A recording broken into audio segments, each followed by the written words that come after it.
There is one thing I kind of forgot. Stop in at...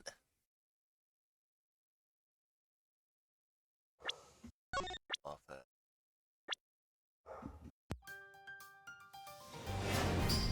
That's a cool little background. I like that. That's pretty cool.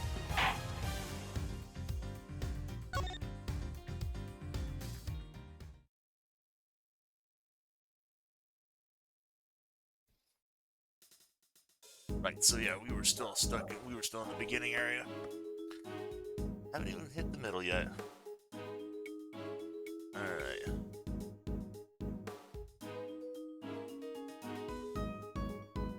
Yep, so we return to the building plaza, yep. Alright. Alright.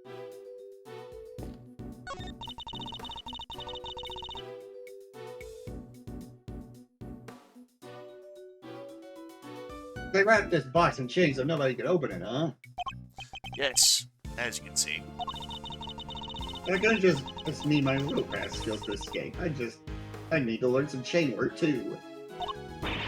It's hard being a great thief these days. Thief problems. Now there's a type of quandary I'd never thought about before.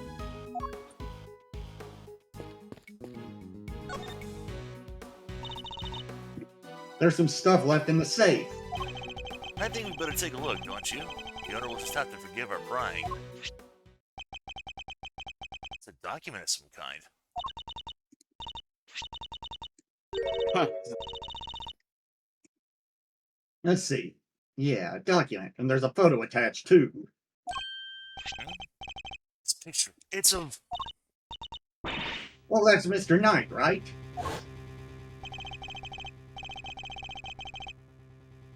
I forgot. That was the. Oh, is DM even here? She's not open. Name's Knight. Oh. Bronco Knight. I'm the president's personal bodyguard. That answers my question. Why is there a picture of him in here? And what's this paperwork about? I'm not sure. Let's take a closer look.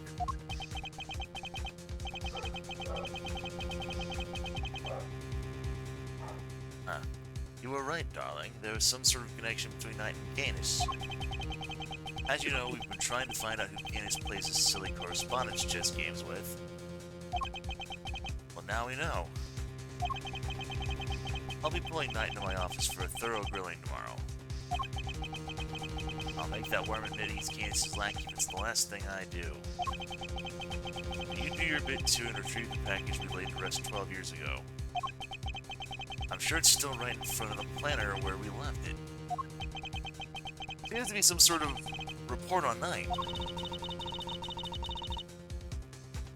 Yeah, and it must be from around the time he was killed. You know that Knight was killed while being interrogated in the prison warden's office. I think we could safely assume that this document was written by Thief in the Guard, don't you? I'd say so. Who was it written for? No, I guess whoever owns the safe. And I'd say that's likely to be the auctioneer, Excelsius winner himself.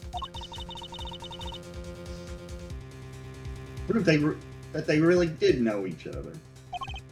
Indeed. And not only that, it proves another connection. Huh? The Guard and Winner were trying to flush out Mr. Canis' henchmen. Oh, you mean... Well, he did Ramakanus, right? The assassin guy with a soft spot for dogs? Yes, something links the three of them.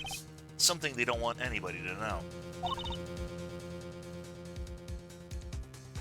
But what?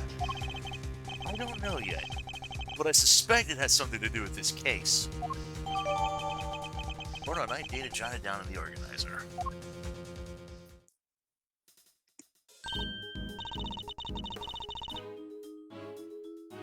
Wait, there's something in here we've seen before. Something on his finger. Let's take a closer look, Mr. Edgeworth.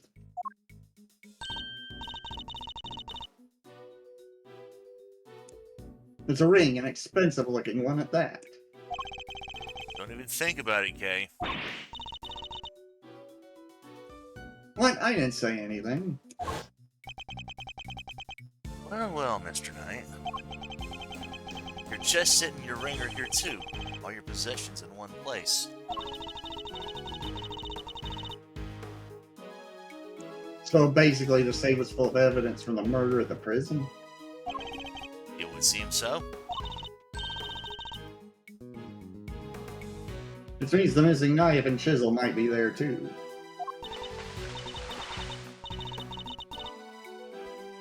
Knife, chisel, knife, chisel.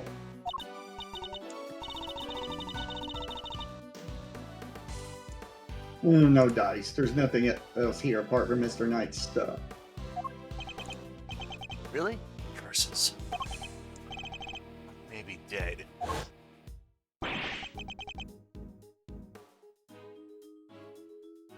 Curse you, Edgeworth. Our game isn't over yet.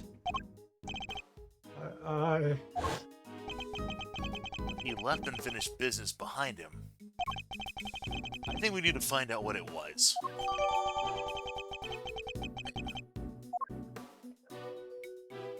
Right, exit the storeroom via the...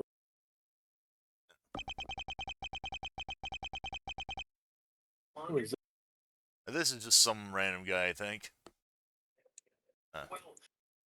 Could I interest you two in some cotton candy, perhaps? Oh no, this is it's Oh, me. that's... I have ice cream too, but if I recall correctly, you weren't much of a fan. You! The killer! It's wonderful to see you looking so well, Mr. Edgeworth. What are you doing here? It's just as I said. I'm selling cotton candy. Can I really not interest you in some? Parting clouds, it's called, very apt. Sweeter than death itself, and so delicious. You'll feel you're parting the clouds en route to heaven. He's the last person on Earth I'd accept candy from. I was hoping to ask you about my little message. Did you manage to figure it out yet? Congratulations on another case solved. Yet I can't truly say it's been fully resolved, can you? Have you been watching us this whole time? Watching you? No, I prefer to think I've been watching over you. The sun here really is the most marvelous little vantage point. How are the two things any different? And what did he want with us? President's murder. Is that you? Oh no, my contract elapsed a little while ago. He was rather famous among us assassins, you know. The man no one could kill, notoriously stubborn, despite multiple attempts over the years. And it wasn't just his brawn that kept him safe. He used bodyguards, body doubles, you name it. It certainly wasn't his brawn that kept him safe. Sadly, this time his bodyguards were nowhere to be found. After Mr. Rope died to save him, too. As I said, it wasn't me. I do not kill without a good reason. Which is something else I have to be grateful to Mr. Rook for. Thanks to him, I avoided killing someone entirely unworthy of my attention. These two. What does that mean? The person who hired me deliberately misled me as to the identity of my target. A betrayal of trust for which I won't soon forgive them. That is why I'm currently doing all I can to track them down. And do you know what I think? I think you and I are looking for the same person. Is he talking about whoever it was that killed the president? And who is this person, if you don't mind me asking? Oh, come now. I can't tell you that it's against the rule. Revealing the identity of a client is out of the question.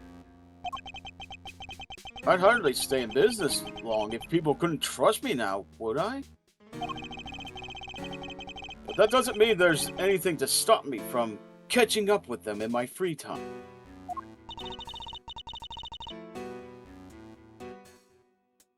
And what are you going to do when you find them? Why, dish out a little justice for the betrayal I suffered, of course.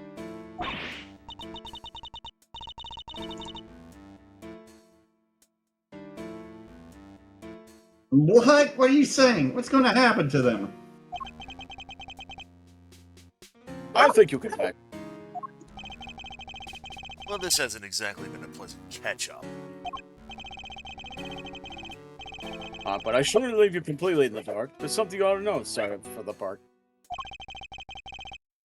Our mutual friend, Bo, how do you say Bloody Bo Dharma. Hidar? Buddy Arma. Candace, he escaped 3 days ago. What?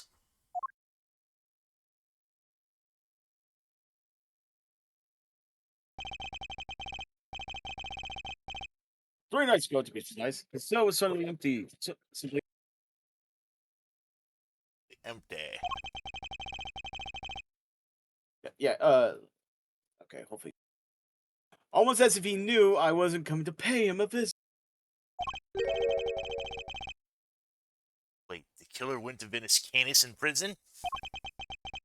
Does that mean he's the person the killer's looking for? No, I better not take up any more of your time. We'll be seeing one another again soon, I'm sure. Let's both keep up the good work, shall we?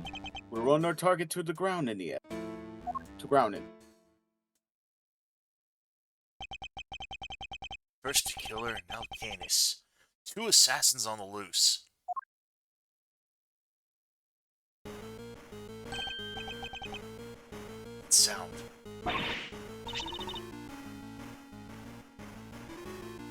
Mr. Edgeworth, it's Judge Gaville's cell phone. That's a hell of a ringtone right there. What? We Sean?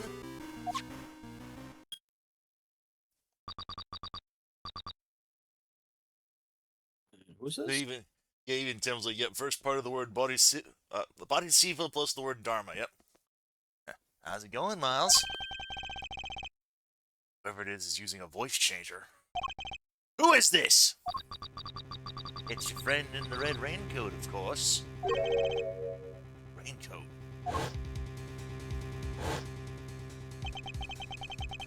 You're the one who abducted Kay. Bingo. Well figured out, Mr. Genius Prosecutor. I can't end it here, Mr. Edgeworth. Sorry. There's the speakerphone button. I was as surprised as anyone when she lost her memory like that. Talk about a curveball. Hey, I'm staying right here, you know. But never mind all of that. I called to talk about something else. There's something I need to tell you. Truth is, I was the one who made Big Bad Chairman Woodard kill little Miss Rosie Ringer. What? This must be the person the killer was talking about. I also called to say thank you. I neither want nor need your thanks. Sure, but you deserve them anyway. Guess the penny didn't drop yet, huh? You're right, I abducted Kay, as you put it. But why would I do that? That's right, because I needed you to help me make sure that Winner got caught. If Kay was a suspect, you'd have to look into it. And if you looked into it, you'd be sure to unmask him eventually. After all, you're a genius, right? Everything worked out exactly like I planned. Oh, but there's something else you should know. Something you didn't figure out yet. It wasn't Winner who kidnapped Judge Gavel's boy. You. How do you know about that? You and the good judge are more similar than you know. I think you might even be becoming friends. After all, she visited you at the detention center, right? Seems pretty pally to me. What could they possibly know about that? She didn't even use her real name when she visited. She pretended to be Detective Gumshoe. Anyway, you want to know how I knew about the kidnapping? That one's nice and simple, at least. Because sweet, innocent little Sean is here with me right now. No. Ooh, sounds like that one was a real surprise. Ah, if only I can see your faces. Okay, what do you say? Why don't you come stealing back just like you said you would? You wouldn't want the amazing Yatagarasu's first commission to be a failure now, would you?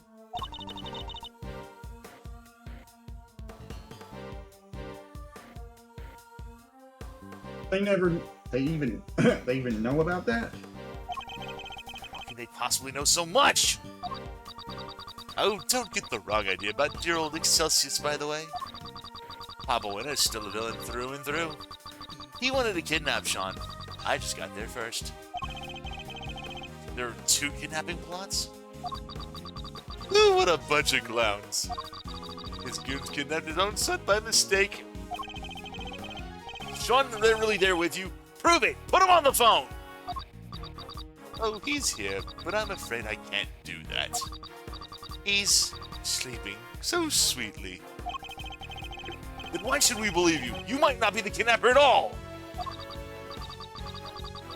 Look, if you don't want to believe me, then that's up to you. What do you want? What's the end game here? Are you just trying to get Lagarde acquitted? Nope. I couldn't care less about whether they find her guilty or not. So whatever it is, they're not after the same thing as Chairman Winter. My end game is going to have to stay secret for now. Alright, nice talking to you. You kids have fun, okay? Don't think for 1 second you're gonna get away with this! Oh, don't worry, I'm counting on you at least trying to track me down. That'll be half the fun!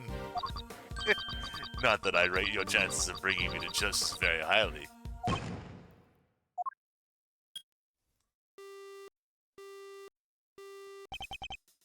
Ah! Who was that? I wish I knew, but they didn't give us enough to figure that out. Deliberately, I imagine.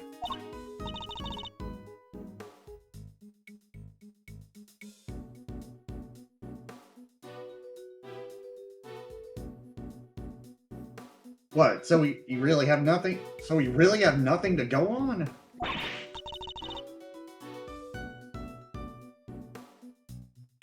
That's not fair. They sure knew a whole lot about us. Indeed they did. You're right. It was uncanny how much they seemed to know.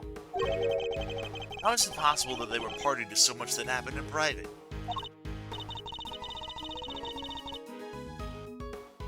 Right? They knew everything about the whole kidnapping situation, too. We need to figure out how. Where were they getting their information from? Consider this carefully. What were the things they knew?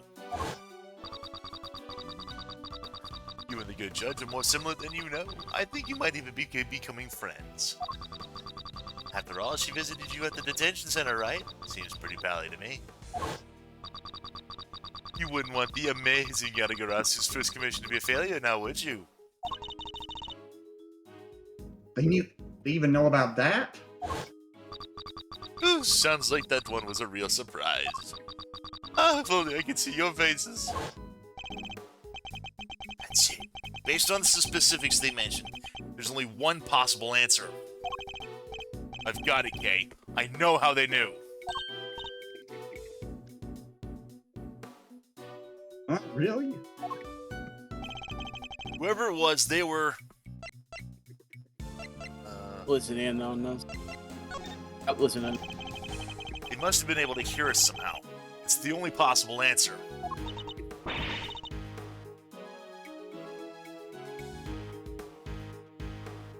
What? Like they were eavesdropping on us? Think about what the kidnapper said. Ooh, sounds like that one was a real surprise. Ah, if only I could see your faces. If only I could see your faces. That means they couldn't. So they weren't filming nor following us.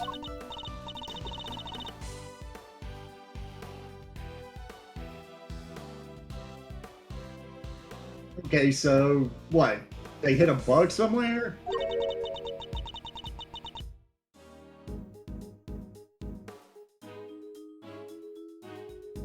Let me take a look at the stuff in my bag. Or could they have concealed it? We need to go back to what they said again. They somehow knew something about they somehow knew about something they shouldn't have. Judge Cabell's impromptu visit and our conversation in the visitor's room. Judge Cabell! Please, Mr. Edgeworth. Take a seat. What evidence did I have on my person at that point? Bug must have been hidden here. The autograph man. Yep, the autograph. Okay, can I take a closer look at your badge? Yagarasu pin? No, it's mine! What?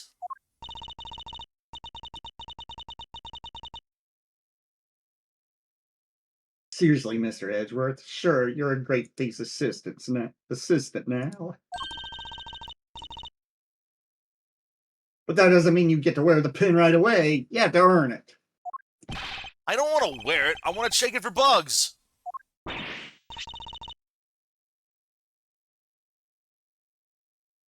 Huh, this whole thing? Let's take a look, shall we? Yep, you gotta look around it.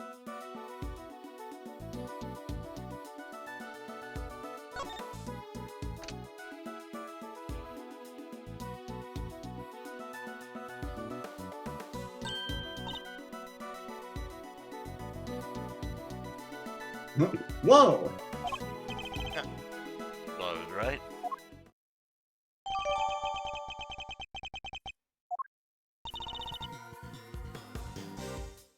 How did you know? Whoever it is we're dealing with, they came into close contact with you recently. What, they knocked me unconscious, you mean?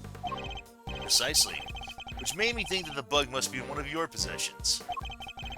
But they also overheard my conversation with Judge Gambit when she visited me.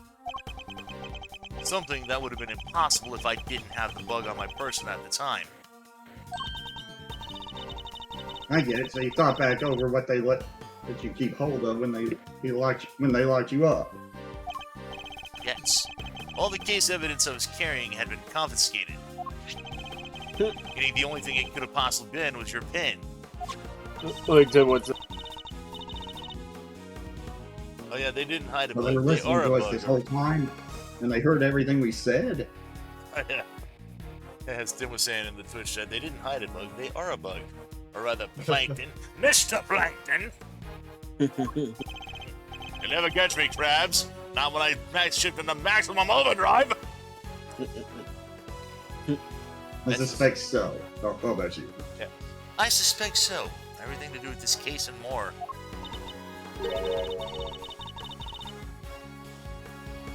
Not anymore, dummy. Wait, they're probably listening to what we're saying right now. They may well be, yes. Oh, they haven't smashed it yet. Hey, jerkface! Hey! Eavesdropping coward, why don't you come out and show yourself?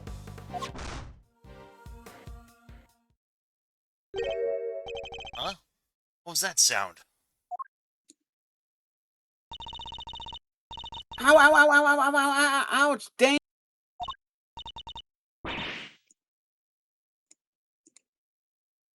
Oh look, it's Tabby. Y'all sure know how to surprise a girl. You gotta shout that loud without a word of warning. Made me jump halfway out of my skin. Sorry. What's got you so ordinary, huh? Ornery, but yeah. Ordinary, yeah. Get a load of this. Surely it'll make your blood boil. Suddenly, get a load of this! It will, huh? I'm all ears. I wonder if we might be better off keeping it to ourselves, okay? Assuming we don't want to be all over the front page of tomorrow's paper, that is.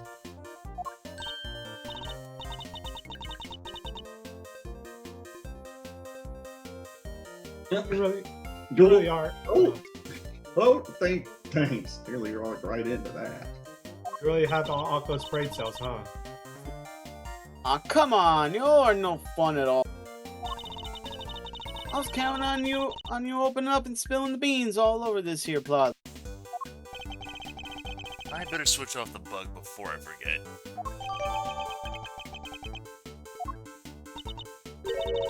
So, did you all find that there kidnapped kitty? Speaking of which, the child you saw being taken away. Was it the boy in this photograph? Huh? Nah, that ain't him. The kid I saw looked dumber than mud. Even he did have on some fancy school uniform. Oh, she's probably talking about, Eustace. Aw. Yeah, Eustace. Surprisingly guessing who she means. Even the game's like, yep. Miss Lloyd managed to confuse matters once again. I think we better take another look around. Back to square one. Hopefully we'll turn up some new information soon. Only 20 minutes left until 2? Are we even gonna make it in time?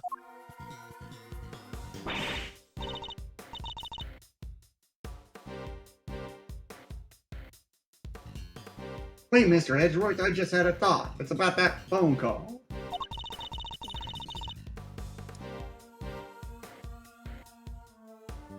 There's a weird noise in the background, right? There was? Don't think for a second you're gonna get away with this! Oh, don't worry, I'm counting on you at least trying to track me down. That'll be half the fun. Not that your chances of bringing me to justice particularly highly.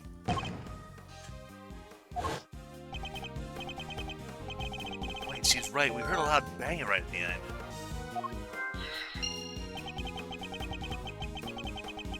Could that provide a hint as the kidnapper's location? A loud bang, you say? I see. Will you stop eavesdropping? Well, you never get any cuddlier, do you, Ruffle? Guess I need to speak with Miss Lloyd too, because I don't want to. Yep, okay, that's what it says. Speak to her first.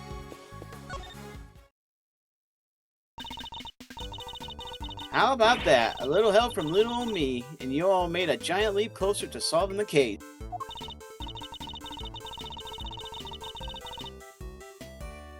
Closer, sure. If by closer you mean we wound up going after the completely wrong kidnap victim. Must have barely looked at the photo at all. Aw, really? And here I thought I'd given you all the tip of the century. My bad. That's not your fault. It's ours for putting our trust in unreliable sources. Oh. Oof. Burn. Well, we'll just have to learn not to do that again. Hey, that ain't nice. It wasn't meant to be nice. I don't gotta give you all no tips at all, you know, and I won't. Not if you're gonna be like that.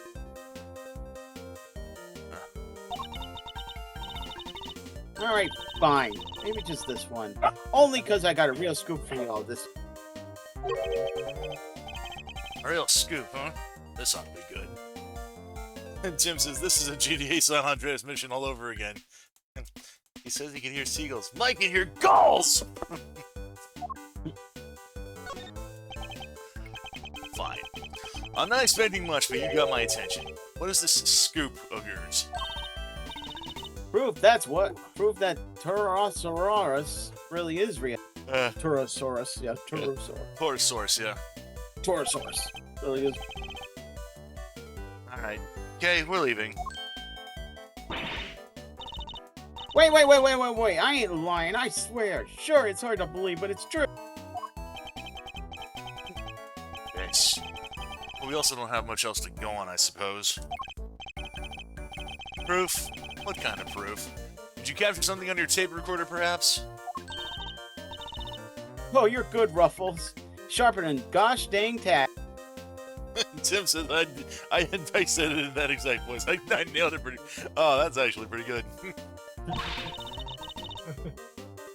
I captured the sound. Oh, that big old beastie breathing fire is what I captured. I was hoping for something a little better than that. Hey, don't make that face. Dang it, I ain't lying. Listen for yourself and tell me it ain't true. Alright, ready? It's fire breathing time. Dag nabbit.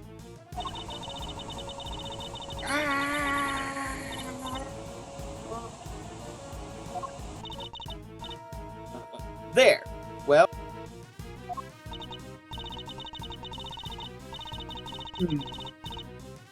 Kind of hard to tell over the shouting, but it could have been something breathing fire, maybe.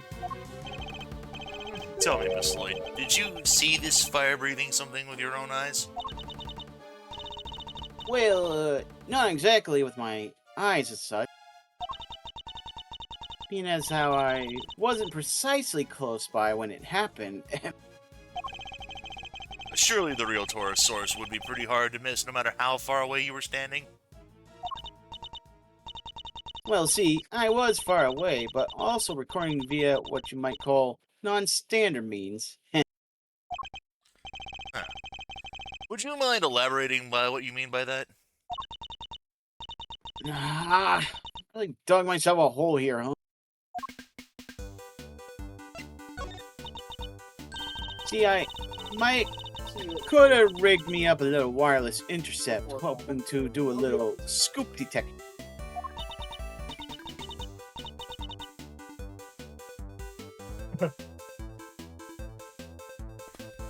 That's so sad. Poor insect. Not an insect, Kay, an intercept. She was listening out for radio signals. It would have allowed her to listen in on any nearby transmissions. Me and the chief have been down here at the big building sniffing around these last couple days. Looking into Miss Hart's tip about the underground auction, I assume? Which would mean that you've been listening in on all the radio signals in the area as well. Sure have. Which is how I wound up hearing the most thunderous, ear-splitting noise you ever did hear. Pounding of feet, electricity in the air. This was it. Torosaurus, at last. You made up everything except the roaring sound, didn't you? The long and short of it is that you didn't actually see anything, correct? Hey, I don't need to see things. I'm a writer, you hear? Anyhow, I kept listening till down the line come. Spoken like a true journalist. Oh. Your pal there's voice howling fit to beat the game.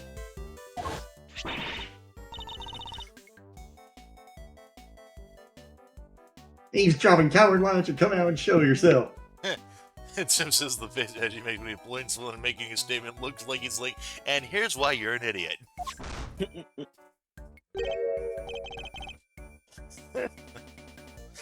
Reminds me of this line from a Strong Bad email I once heard where like Strong Bad's like watching a sort of Family Feud type of parody. He just goes like, ha, survey says you're an idiot. Huh? What was that noise?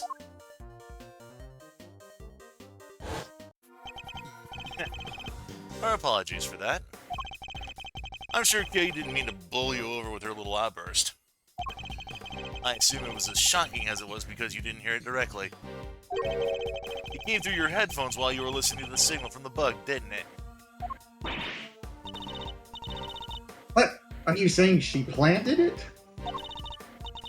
Hey, come on now. I ain't into no bugging, just a little light-hearted intercepting is all.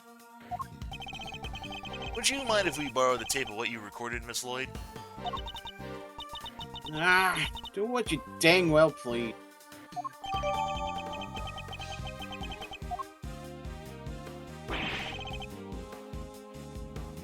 Oh, oh, it's these two. Yep.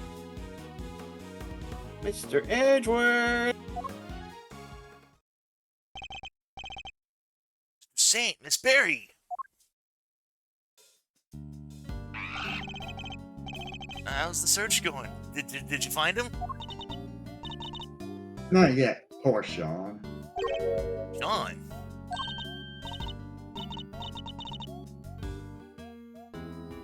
Oh, nothing. Just a slip of the tongue. I guess they still don't know about the kidnapping.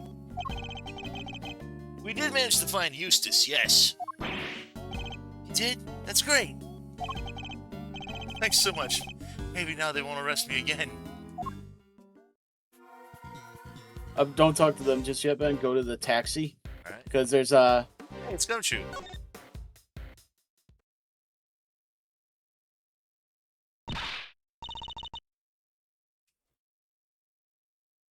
Stop, Gummy! Why are you running away? Why are you running away from us?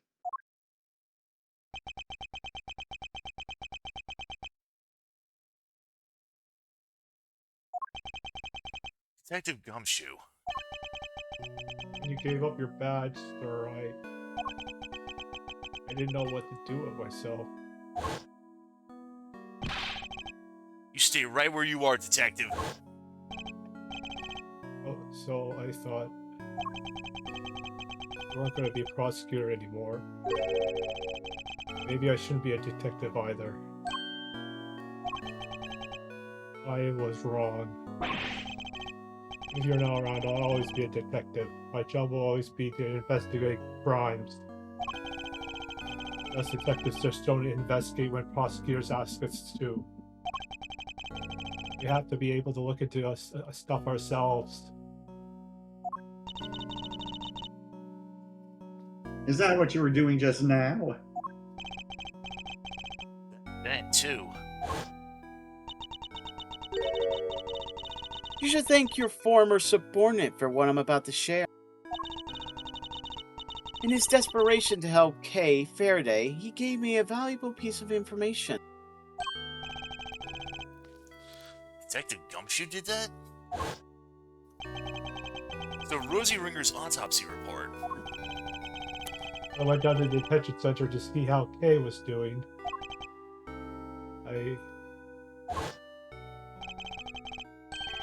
When you get to my level, you don't uncover the truth. You make it little by little. Kay Faraday, murderer. That's the truth. The truth I created. Yes, my boy, that's what I like to see. You overheard that? Yeah, so I went back and looked over the evidence. Dug out a little something I thought might help.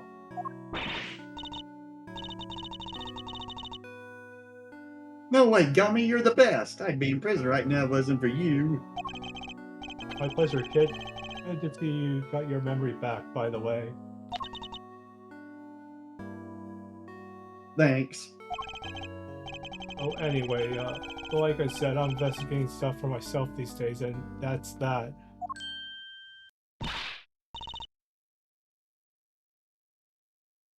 Wait, Gummy, don't run off again.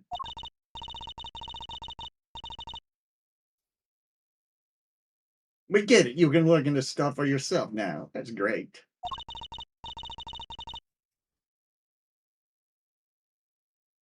And help me right when I need it the most.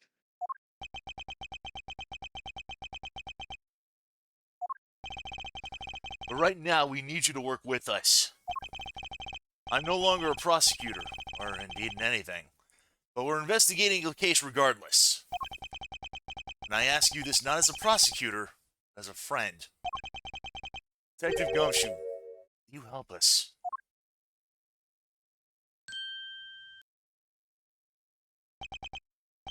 Oh, stop it, sir. You're killing me.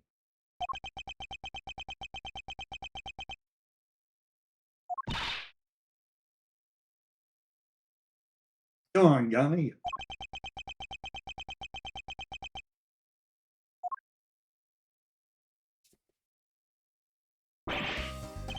Alright, I'll do it. Stop bull-bowing and being nice to me, okay? It's weird.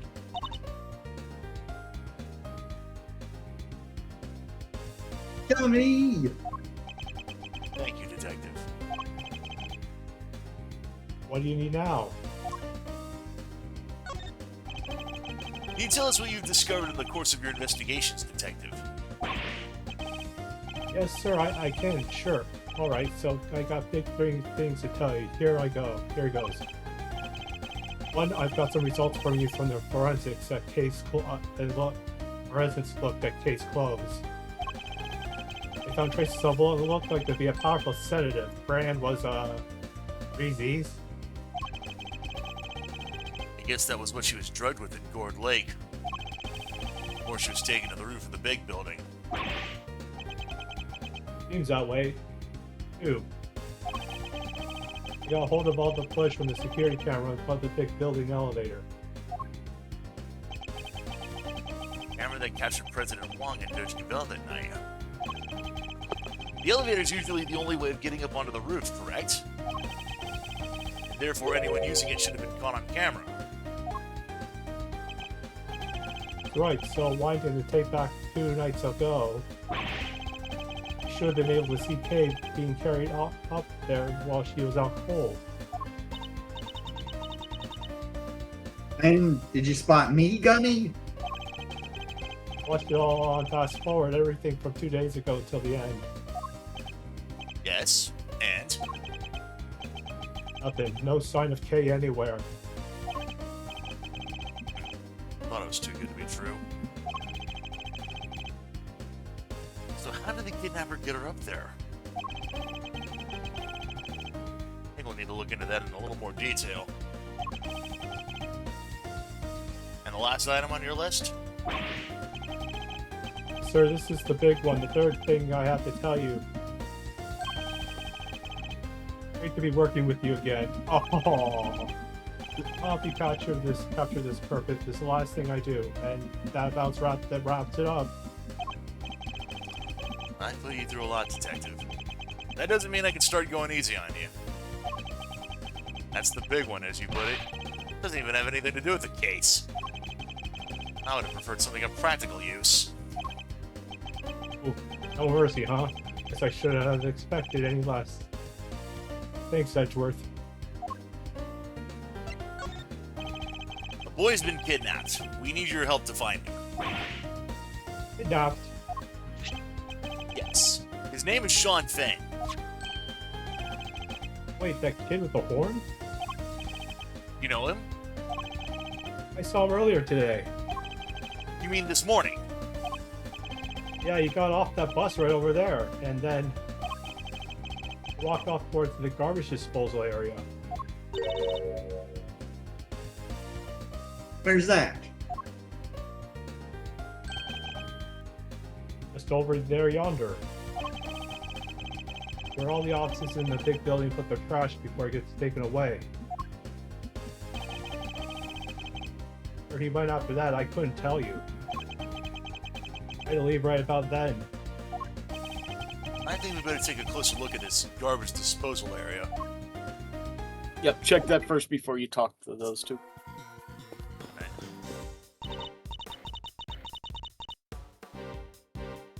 So Sean walked off in this direction, huh? It would seem so, yes. Perhaps we'll find some clues here as to his current whereabouts.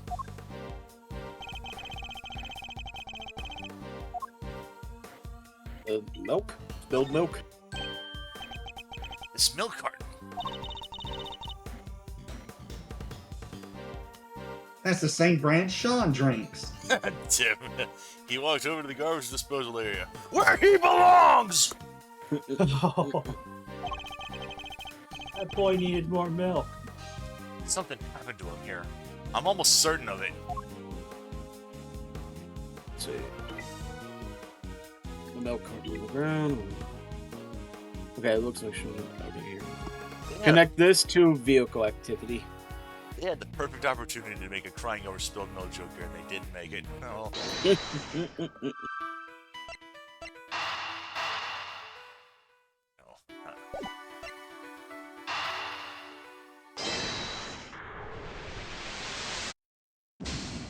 Wait, so examine the milk carton on the ground. That's not even gumshoe says that when he came over. Based on the other, it looks like she was 7 a.m.? garbage disposal area. Is- Find the maybe somewhere on the we have the talks about the garbage disposal. Oh, and the sign. Yeah. The trash is collected at 11 in the morning. Guess that's why the enclosure is empty. There was a ton of stuff here too earlier. Big stuff.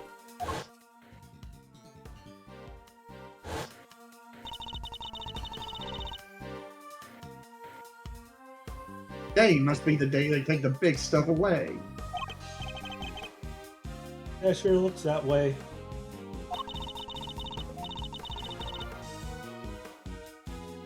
Oh no.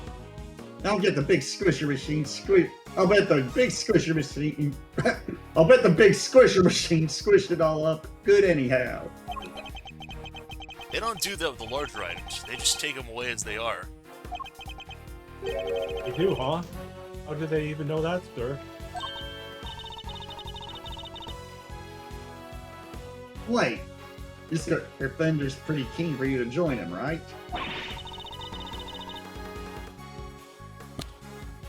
I'll bet he sent you some kind of pamphlet on how to throw your stuff away for when you move office. You're spookily insightful sometimes, Kay. But only sometimes.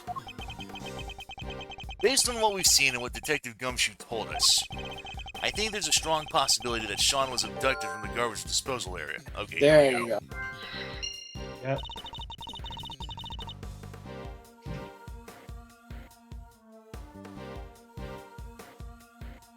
Yeah, it's kind of out of the way of prying eyes, huh?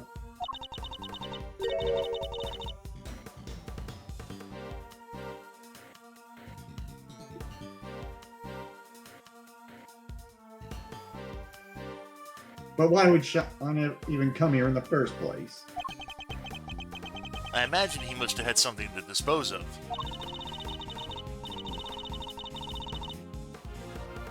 But the truck's already come and gone. Guess we'll never know what that something was now. Now you gotta watch. Uh, And vehicle. oh, There's the vehicle activity. alright.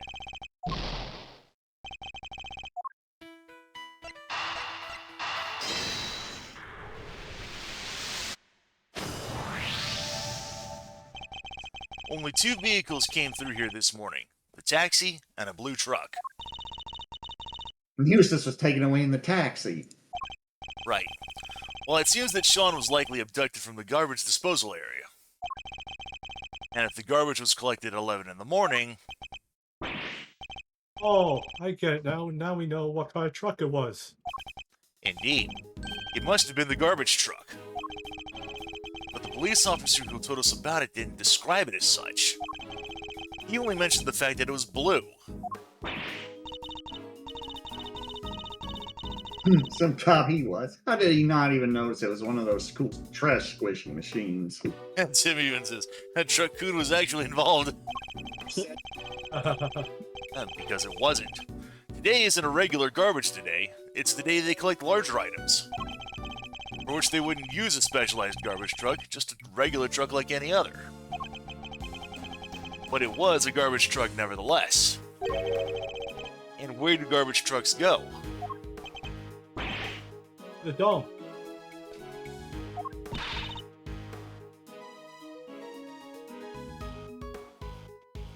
Wait a second. So you're saying the kidnapper distinguished themselves as a trash collector?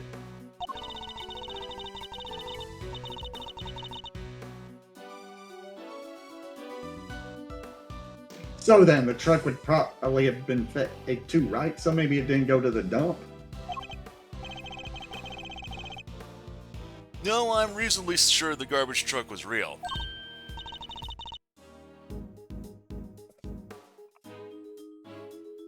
Yeah, how do you figure that? I know the look at the garbage disposal area should tell us. It's locked. What tells us that the garbage truck must have been real? Lock on the gate. Take that! The garbage disposal area is kept locked.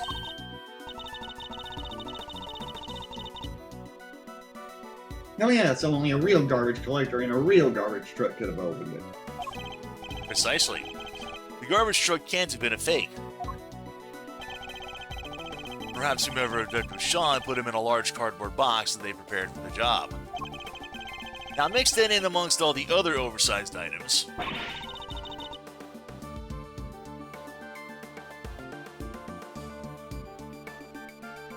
And the garbage collector would have taken it away. No questions asked. Exactly. Allowing the kidnapper to await the truck's arrival at the garbage processing facility. He could then claim to have thrown the box away by mistake and collect it without any incident.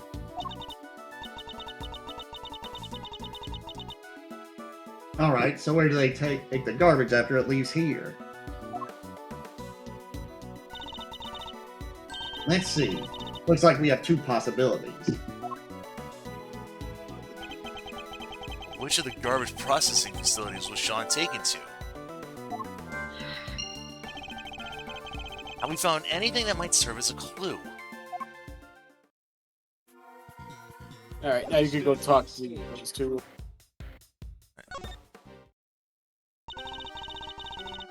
Me and all my friends went out looking. But you beat us to it. No fair. Her friends? I guess she means the animals. Today's the first public performance of your new show, correct? Yep, it sure is. We practiced so hard for this. So Mr. Saint will be performing too? Of course, he practiced harder than anybody. Even if he did spend the whole time saying no, no, no, no, no. He even went up to the balloon to spread the word from the... Spread the word from the sky. So you have to come and see him perform, okay? It will mean so much to him. Of course. Assuming we can solve this case before then. Did you say that you enlisted the help of the animals in your search? Yep, and if it had been Azil and Regent, we might have found some. But Simeon, the big scary cat, was all, no, no, no, no, no, no, no, and put a stop to that. So boring. If it weren't for Mr. Saint, the whole town would probably be in an uproar right now. Oh, Come on, Simone. Why would you do that?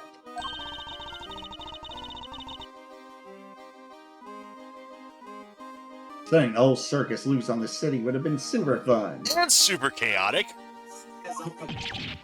I'm sorry. You do, Mr. Edgeworth. Sorry. Why are you apologizing to me? I'm the person who didn't say anything. They want to talk to this Simeon.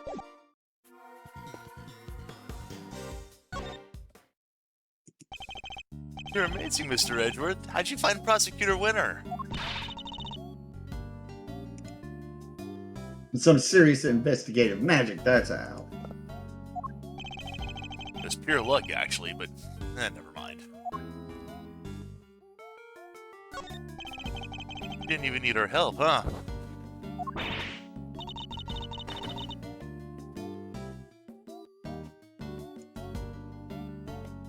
That's not true. Thanks so much for joining in the research.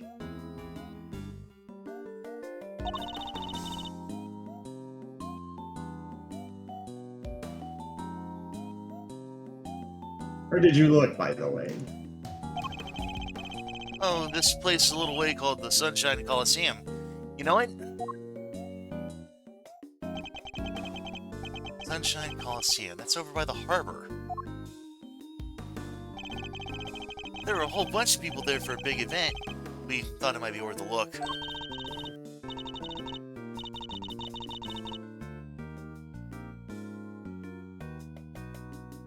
You mean like a festival? Ooh, that sounds fun. Wish I could have gone and checked it out. Oh yeah, it was super fun. There were food stands and fireworks. Simeon didn't like the crowds much, but Hey, you don't have to tell him that.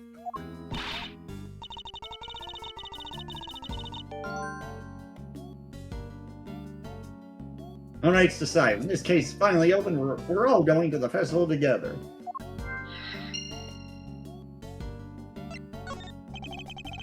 It's kind of lucky you found Prosecutor Winner so quickly. Lucky? In what way? We have to go practice soon for the show. We wouldn't have been able to help for much longer anyway. I see. I'm sorry to have kept you from your duties at the circus. Oh no, it's nothing to worry about, really. We were glad to help. I'll do anything if it helps make sure they don't arrest me again. You really helped me out by finding him. I'm so relieved.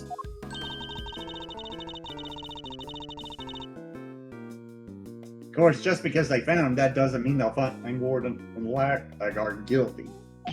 What? You mean they might still throw me back in jail? No, no, no, no, no, no! I can't go back! I can't! Damn it! Come on, Kay, do you really have to torment the poor boy?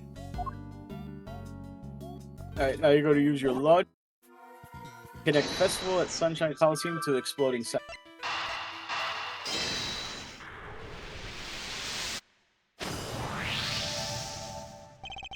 Mr. Singh, you mentioned fireworks before. Fireworks? Yes, at the event of the Coliseum. Were they setting them off even during daylight hours? Oh yeah, a bunch went off while we were there.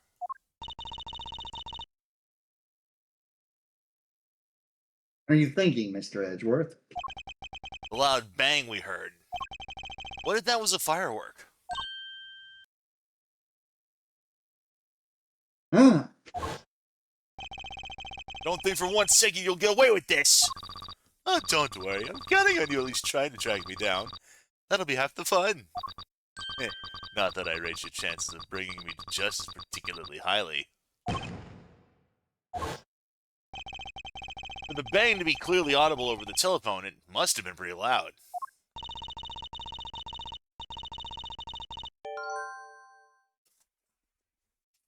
Which means fireworks, which means the Coliseum. So the kidnapper was near there, right?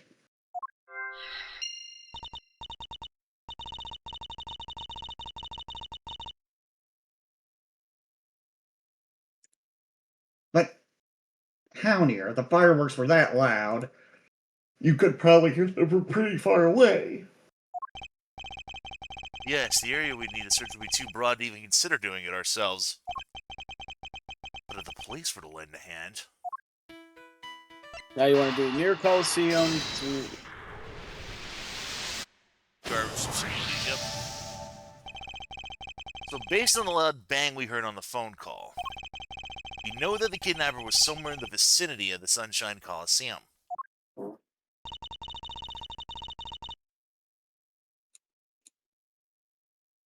One of the garbage facilities is right by there, too. I think it's likely that's where Sean was taken. Which means the kidnapper must be holding him somewhere near there. I'll be right back. Right. Detective Gumshoe, Yes, sir? can I ask you and your men to search the area around the garbage facility? It's not like you have to ask, sir. It feels like a little flat if I'm being totally honest. Why don't you give me a good old-fashioned order, huh? Like the old days. You don't mind? Even though I'm not a prosecutor anymore? I thought I told you already. Because investigates for himself, not just for prosecutors. Thank you. Mission complete.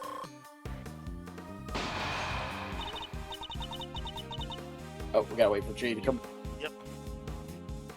Hey, Jay. Enjoy.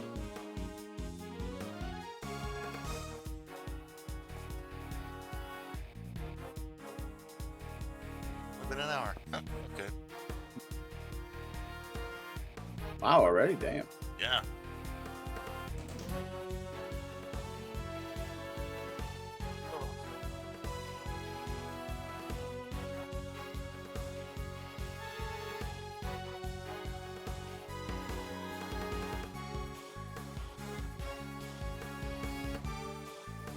Well, while Jay's up and away, I think I will get up and go grab a bit of a drink myself. Might as well too. So I'll be back. Yep, we'll take a quick moment and we'll be right back. Sounds good.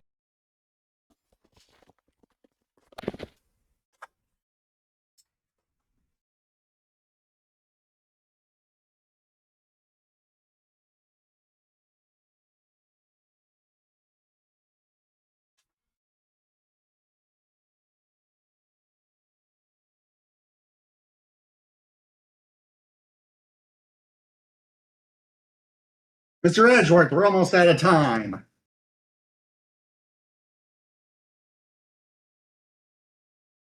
Mr. Edgeworth, we're almost out of time. Hmm.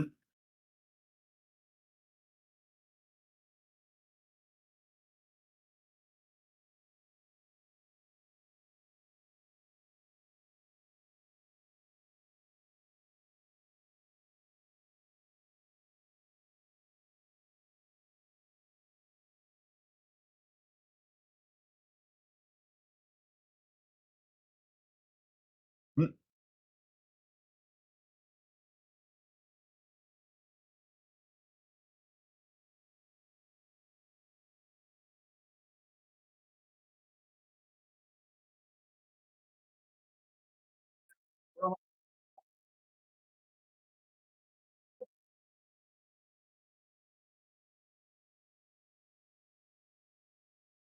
They didn't go off. What happened?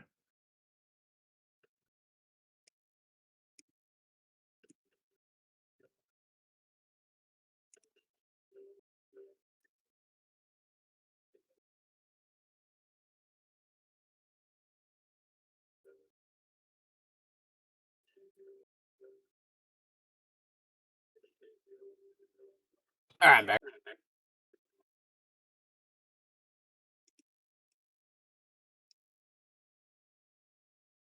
Mr. Edgeworth, we're almost out of time. Ben's AFK for a bit. Jay, he's getting a drink.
Alrighty, I'm back. Mr. Edgeworth, we're almost out of time.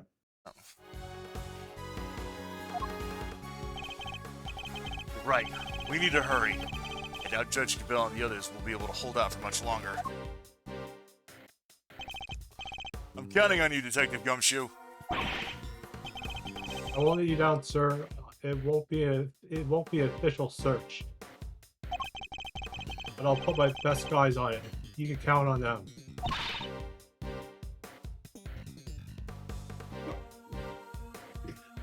I'm coming too, Gummy. I promise I'd snatch Sean from the jaws of danger, and that's just what I'm going to do. I'll head back to the courthouse. Who knows? I might be able to drag proceedings out just a bit longer.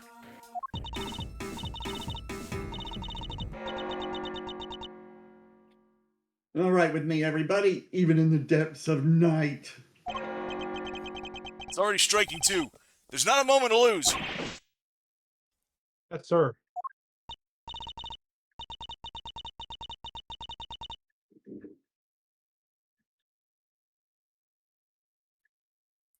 But I didn't finish when no other bird dares to take flight.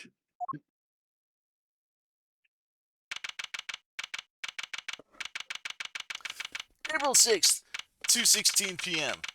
District Court, courtroom number 3.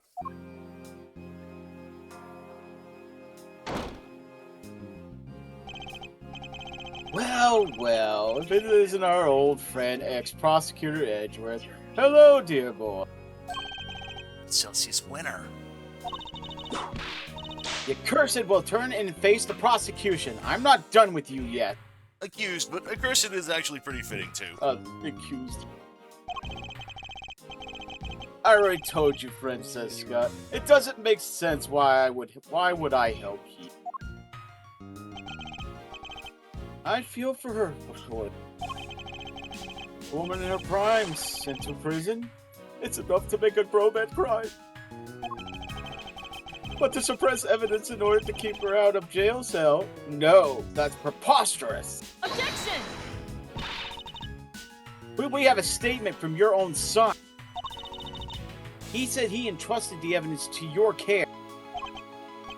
I'm afraid I don't know what he's talking about.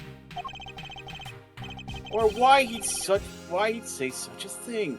I don't know what's gotten into him lately. Objection!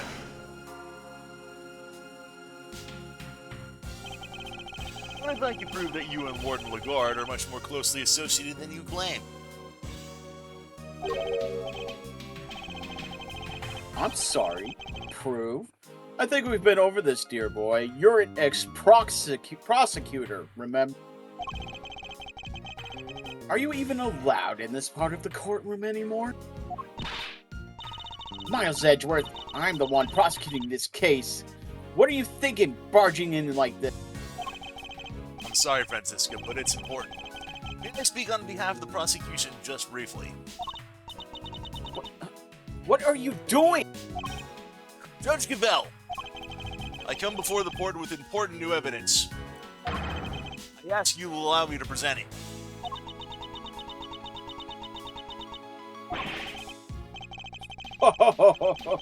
Have you lost your mind, dear boy? There's no way this could be allowed. Objection! That little fence hopes it will get him, G. Just said.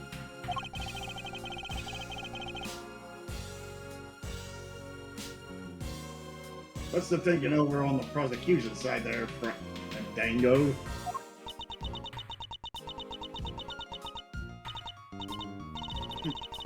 Fine. The prosecution has no objection. Objection! Your objections are neither here nor there. This isn't a democracy. It's a courtroom. It is flagrant. Contempt, isn't that right, Barrett?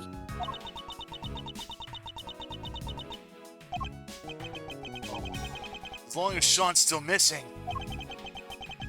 she'll feel she has no choice but to go along with whatever Winner wants. Only there was some way of telling her he might be found at any moment. Judge Gavell, I would only ask this, that you would trust in me and in my assistant.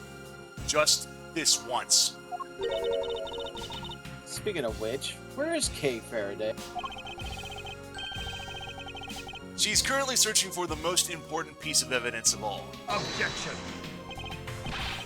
Nonsense! There's no more evidence to be found. You're just stalling for time.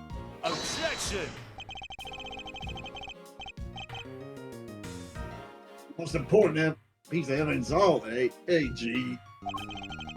I don't know what this evidence is, but maybe we should trust in Miles' little pal. What do you say?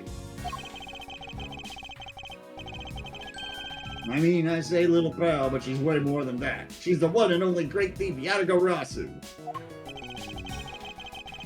Seems to spend her sense what I'm getting at least.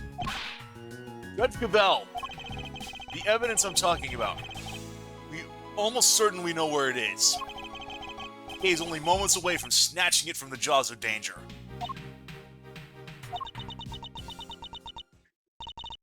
Very well. There we go. Oh, That's good. oops. This is highly irregular, but I will permit it. You have my thanks. Have you all gone completely mad? You said you had important new evidence. Evidence of what, exactly? Just what I said. That Warden Lagarde and Chairman Winter are far better acquainted than he claims. Allow me to present it to you. Proves the link between Excelsius Winter and Fifi Lagarde. The report on Knight. Take that! This document is a report regarding the interrogation of a certain someone. Oh yeah, who like that? The late Mr. Bronco Knight. And the interrogation was to be carried out by none other than Warden Lagarde. Wait, is that the interrogation where... Yes, where Knight was killed. This document shows Warden Lagarde planning the interrogation in which Mr. Knight was murdered. This is indeed important evidence. Objection! Miles Edgeworth, you referred to the document in question as a report. Would you care to elaborate? To whom was this report addressed? A very good question, Miss Von Karma. And the answer is the most important new revelation of all.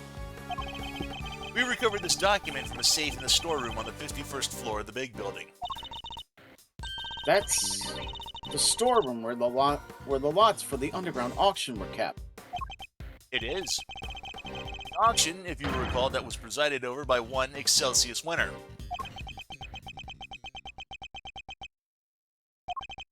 And that is to whom the report in question was addressed. Do you still mean to insist that you and Warden Lagarde barely knew one another? I'll refrain from commenting on that matter for the moment, if you don't mind. What? I don't believe it's been conclusively proven that I was the auctioneer yet, has it? Have you forgotten the events of this morning already? I think I proved that fact more than adequately.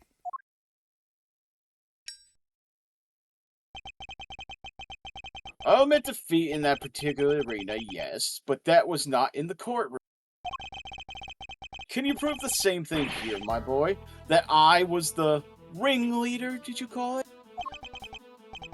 If you can't, then well, you certainly can't prove that the report was addressed to me. You won't wriggle your way out of this one. So unfair. Tell him, Verity. Please, I'm not being slippery at all. I'm being entirely reasonable, wouldn't you say?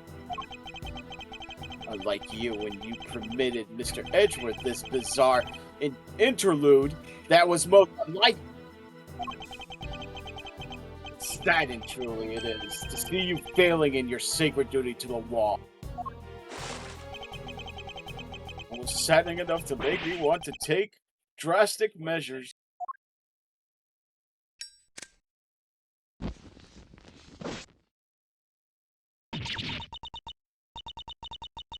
You're right, of course.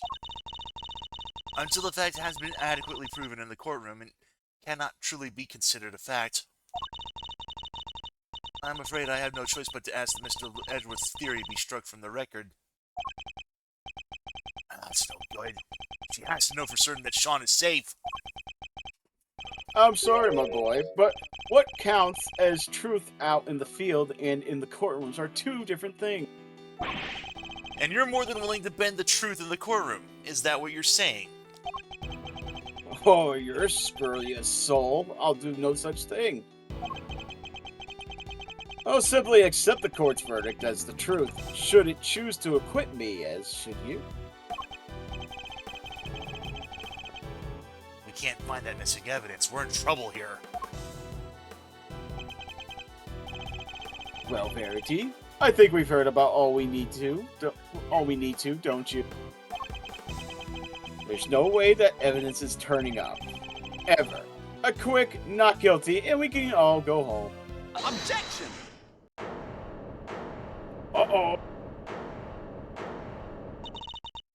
Who said that?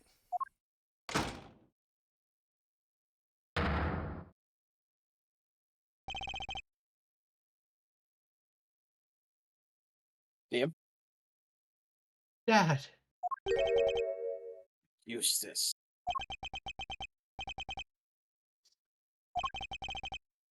What are you doing here? Mr. Winner, what is the meaning of this? And where have you been? You can't just abandon your duties like that. I'm sorry. You are unfit to be a prosecutor. You're a complete and utter disgrace. Yeah. Why, Eustace? Why can you not get it into your head? This is no place for an incompetent fool like you. Dad. I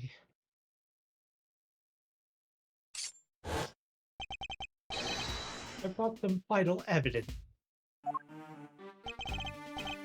Oh, can I please, take my place at the prosecutor's bench, please? Well, Eustace, this is certainly a surprise. Objection. Eustace, my boy, what's gotten into you? There's something different about you. What's going on? Dad, Come on, my boy. Spit it out. What is it? Do you want Daddy to play catch with you? That's it, isn't it? Alright, why don't you run along home and I'll be with you soon. back on the stand right now. What's gotten into you, child? You're shaking like a leaf. Objection.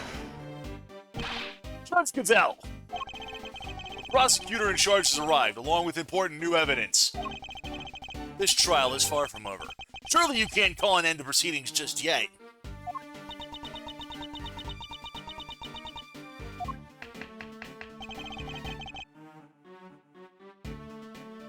Objects is routine defense.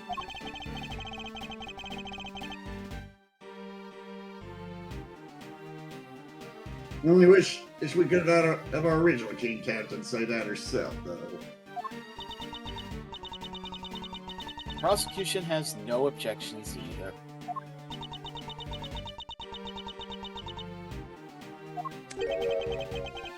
You think this farce is going to continue? There's no chance of that. None at all. Isn't that right, Verity? He still thinks he was successful in his bid to kidnap Sean. We know different. Sadly, as long as the boy remains missing, nothing changes. Judge Gavelle's hands are still tied. Oh man, look at that. She's hyperventilating. Yeah, she's having a panic attack.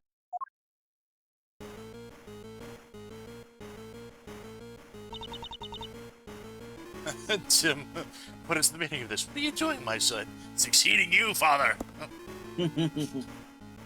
Sound. It's your cell phone.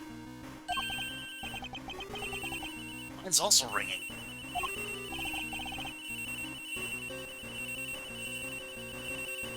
Look, I'm getting a call too.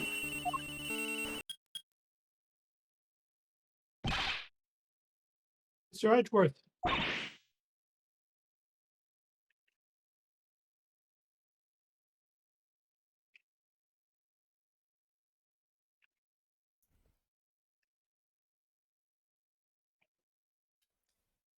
Mr. Fender,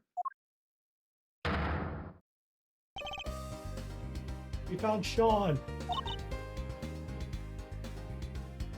we found Sean. Detective, you did it!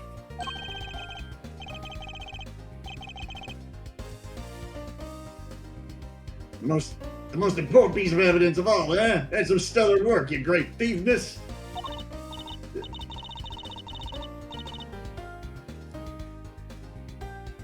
Hey, thanks. We just thought you should know right away. See you soon.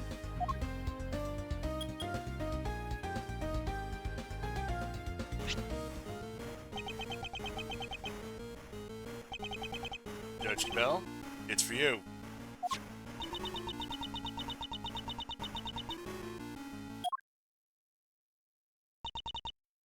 Hello?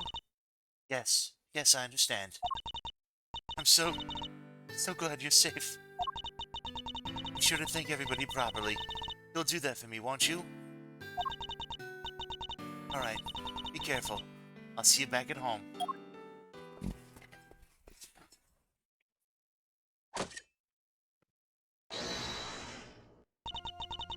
Proceedings will continue. I feel a certain freedom returning to my hammer arm. No! Is that some idiotic joke? It is no such thing. The witness will return to the stand. And Mr. Winner will step up to the prosecutor's bench. Yes, ma'am.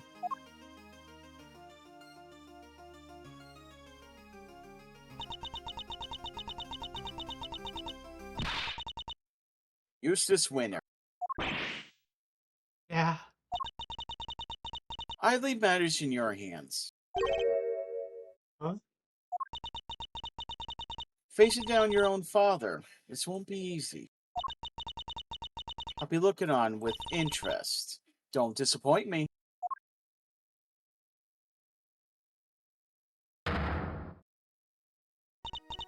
Very well. Is the prosecution ready to proceed?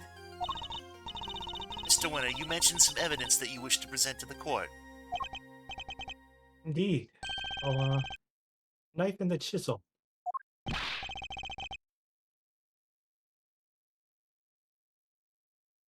Well, you tracked down the missing murder jigs. Well, Mr. Winner, did you? About that, I couldn't find them. Searched everywhere, but I was too late. Too late. How so? I remembered something. I saw Dad in the garage this morning. He was carrying something wrapped in newspaper. Where are you going, Dad? Oh, Eustace. I was, just on my way to throw out some trash. Then I heard this tinkling sound.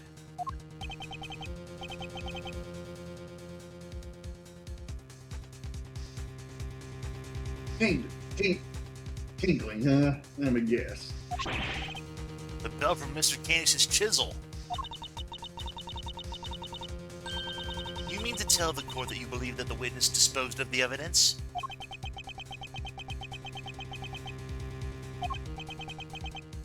I tried my best, but I was still too late. Sorry.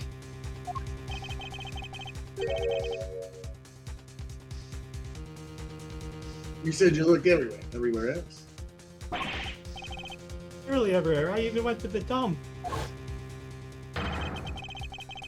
Down on my hands and knees and dug through the garbage. Figured that stuff had to be in there somewhere. That's Eustace?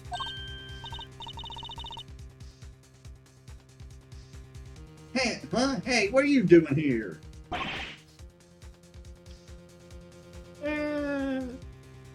I still think a 3-student would have also been more. Dude, he totally ignored me. That's what he was doing. And even went so far as to search the dump. I like the fact that now I'm the one playing on as the witness, and DM's the prosecutor, and Jay's the defense, and you're the judge. That's crazy, right?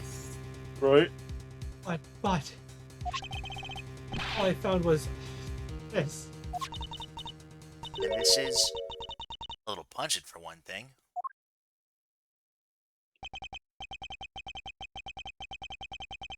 Yeah, you're a little on the right side yourself, kiddo. I can smell you from here. What do you expect? And the knife? Probably somewhere among all that trash. There was just too much to go through on my own. Very well. The court will accept the item you have presented into evidence. You really outdone yourself, Eustace. You never fail to disappoint, dear boy. You dug through rotting garbage with your bare hands, and that's all you have to show for it. Ha! You drive me to tears. Really, you do. Objection!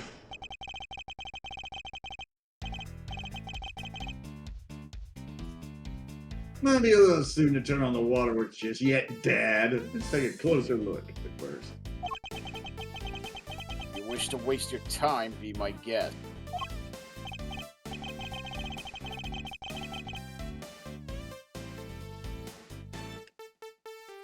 Hey, Eustace, Miles, do this devastatingly handsome old defense attorney a favor.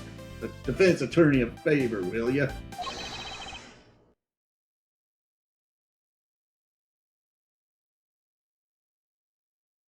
Hit this guy full in the face with the truth. Seems Fender's on board. Good. Let's see if we can't find an opening. Mr. Winter, could you show me the piece of evidence that you found? Sure. Now in the paper. Let's open it up, shall we? Only hope that there's something of value inside.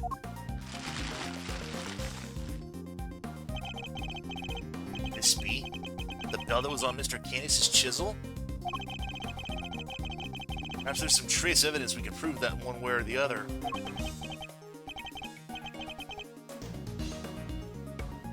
It's no good. Oh, This is Eustace, yeah. This... Oh, good. Look at it. It's spotless. Well, Mr. Winter? Do tell. Was there anything interesting inside your little scrap of paper? Of course there wasn't. Why would there be? Why was it even accepted into evidence? It's literally a piece of trash. Sorry, gentlemen, but the truth hurts. Eustace's efforts for nothing? It's true that the bell itself may not be of much use to us as evidence. Nevertheless... We can't give up yet. As calm and collected as ever, I see, Miles. Unlike my poor idiot Sunday. Are we to assume that the prosecution has nothing more to say on the matter? Very well. Yeah, even Tim points out, didn't they have inscriptions on the two bells? Oh yeah, I think... Objection! So fast now. We're not done yet. It's one thing we still haven't looked at properly. Really, my boy, you want us to believe there's more. Desperation is never a good look, you know. Seems Eustace isn't quite ready to give up just yet. And for once, I think we're both thinking the same thing. Namely, that we might not necessarily be dealing with a useless piece of trash.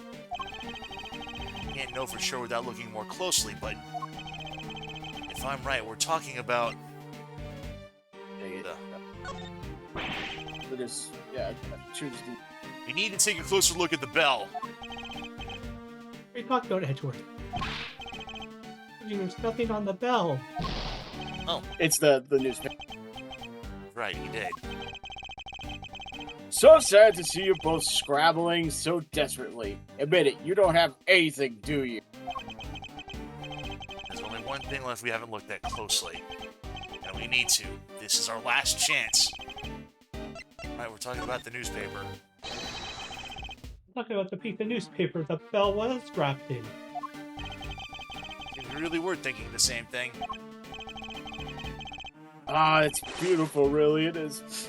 Tear-jerking, so... Some might call it heroic optimism. Some might call it clutching at straw. But whatever one calls it, to put all one's faith in a worthless piece of garbage, that takes belief. Or just bluffing, like, you know, a certain defense attorney does.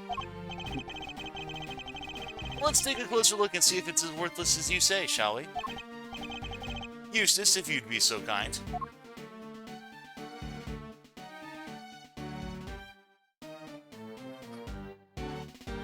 around the handprint on the back. And the letters on it. Kinda. Oh yeah. There you go. Are these finger marks? And look, it's covered in some sort of oil.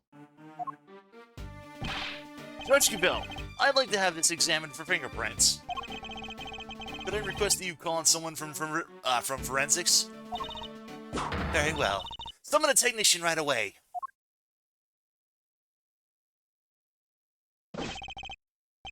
I have the results, Your Honor. It's been confirmed that these are finger marks.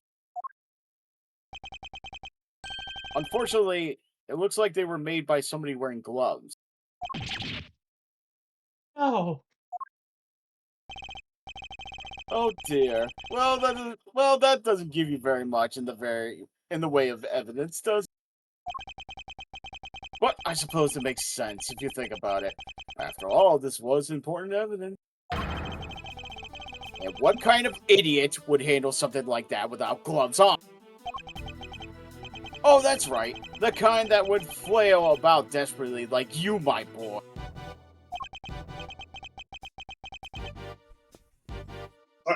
I have told your kids, Super Dad. EJ also points out a good point. Wouldn't they have looked at this prior to the case? You're like, I'm merely calling a spade, or in this case, an idiot. No winners know to keep their emotions out of things.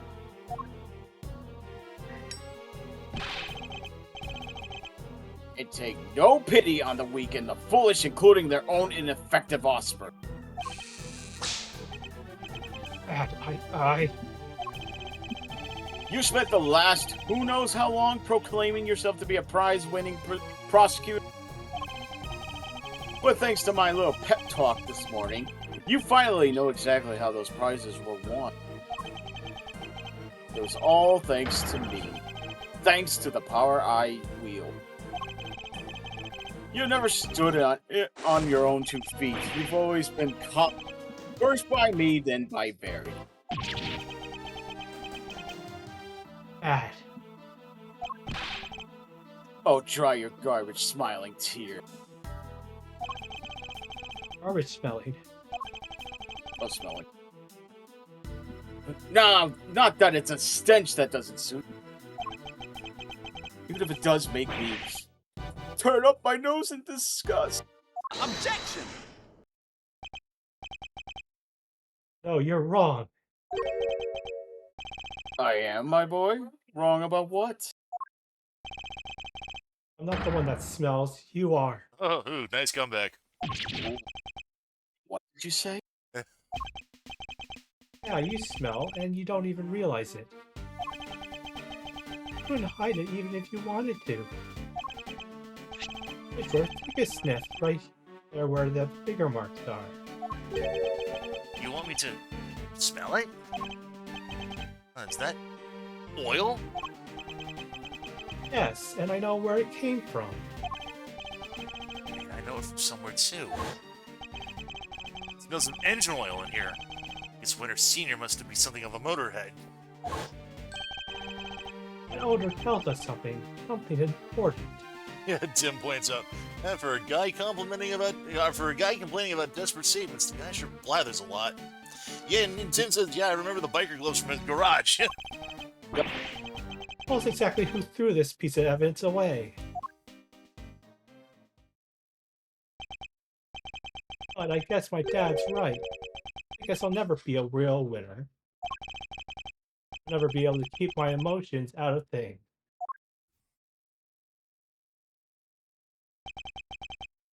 And I'll never be able to stand up to him no matter what he's done. Eustace.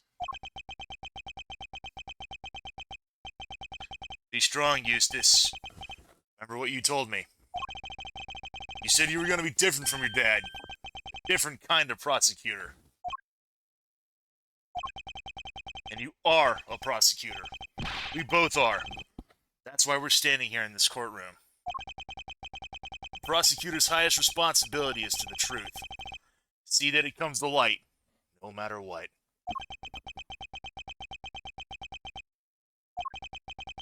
We expose crimes, and we see that their perpetrators are punished, no matter who they might be. So if you truly mean to continue on as a prosecutor, you know what you have to do.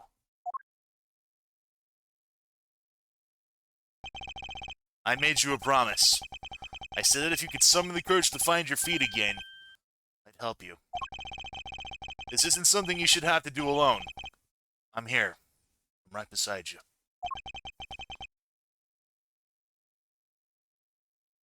Thank you, Edgeworth. You're right, those finger marks tied to my father do this crime. We need to only show everybody how. The Take that! mechanics club. The smell you pointed out to me, Eustace. It's the smell of engine oil, isn't it? Motorcycle oil, even.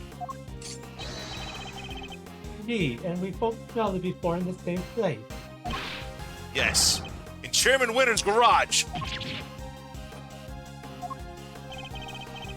What's more, these finger marks feature some distinctive patterns, don't they?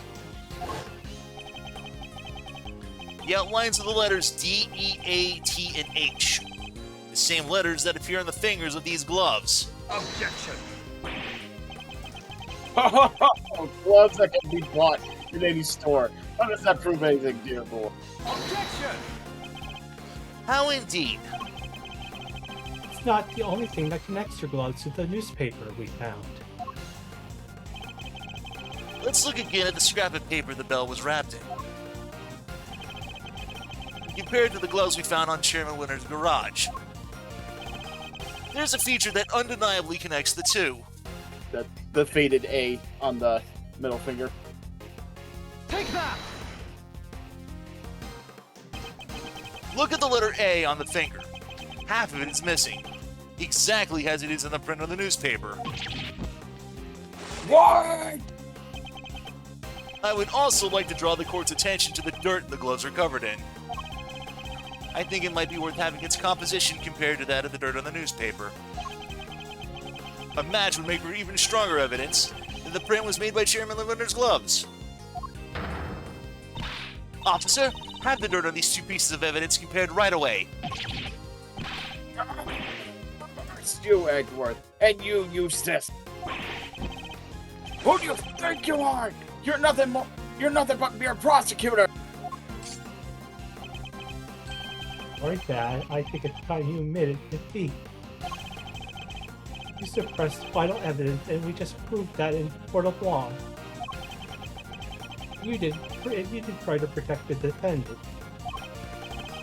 What? Do you think you're going to be able to make that stick? You think they'll send me to prison? Me? You think you'll be the one to finally take me down? You're a fool, child. A fool. Objection! Give it up already, Father. Admit what you did. Objection! You think you'll stand a chance without me around? You won't last 5 minutes. You know what? I think I might be okay. All I ever wanted was to become a prosecutor to make you proud. But after your men kidnapped me and I was lying there in the dark on my own, I got to thinking how powerless I was in all of this because of you. I almost gave up. I almost lost sight of the truth. But then...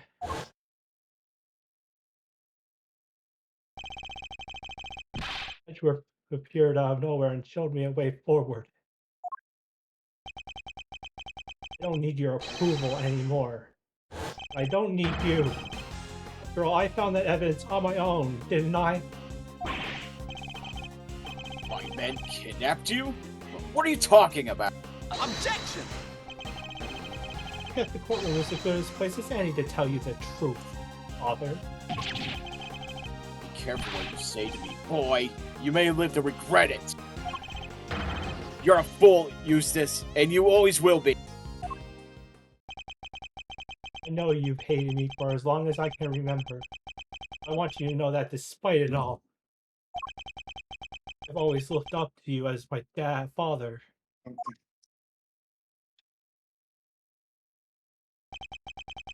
Thanks for everything, Excelsius. Goodbye. You! What did you...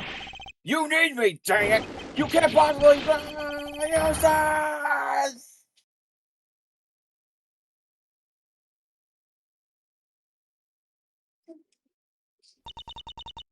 The court hereby accepts that vital evidence in that case was suppressed by Chairman Winner. That crime will be tried, and an appropriate punishment decided at a future date. But for now, we must turn to the matter of the knife and the chisel, which still have not been found. However, I believe a full search of the garbage facility may well remedy that. But you're going to dig through all that trash for the knife, darling? Then Don't worry, Warden Lagarde. I'm sure your punishment won't be too unpleasant. you devil punished Mon. Impossible. I'll get you, slithering buffoon. What did you do? You're swearing bluster about how they never declare me guilty, and now this?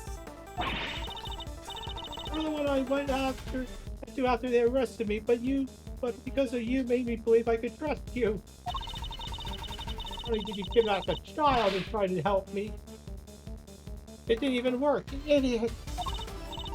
You reckless, useless idiot of a man. Unsightly outburst, to say the least, but an informative one, too. Wouldn't you agree, Eustace? Yes, you really let some juicy info slip there. Right. You did, right? Yes, she did. We really need to work on your confidence.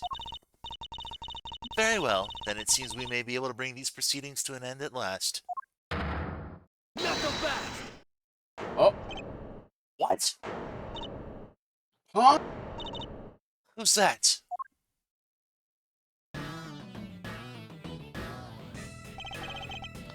Sorry, Judge Gavelle, your happy ending will have to wait. Benny G says the end of the trial is not necessarily the end of the matter. Who the hell are you? Just a lonely wolf investigator by the name of Shilong Lang. And you have some sort of objection to these proceedings, I take it? Ah! Not really. Your suspect over there is guilty for certain. Guiltier than you know. Lang from years ago? Yep. Good to see that you're finally about to pay for your crimes. Even if it did take a while for you to get what was coming to you. Agent Lang, explain yourself! Are you familiar with the SS5 incident? I certainly am. It happened 12 years back. 12 years?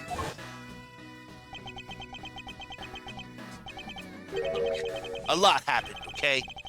That was all 12 years ago or more. My father and the president being friends, my family being the ones who kept him safe.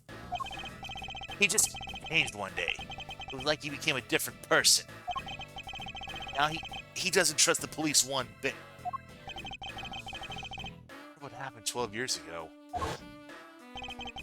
This all be connected to Agent Lang's father and his relationship with the president somehow?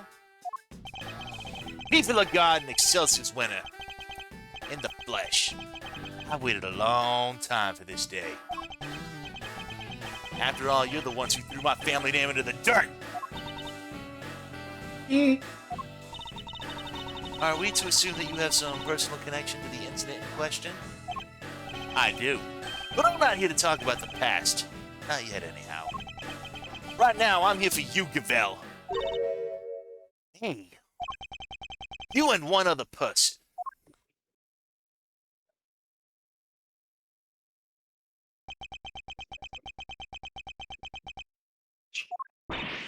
Son! You're both under arrest. On suspicion of having conspired to murder Dijun Wang, president of Jiangfa. Objection! Where's your evidence, Agent Lang? Knuckle back! On the good time, Mr. Prosecutor. We haven't even started our investigation yet. I want my suspects on the scene with me while I look over everything over again. You uncovered Agent Lang. No. If you've got a problem, you're more than welcome to tag along. Oh, believe me, I will.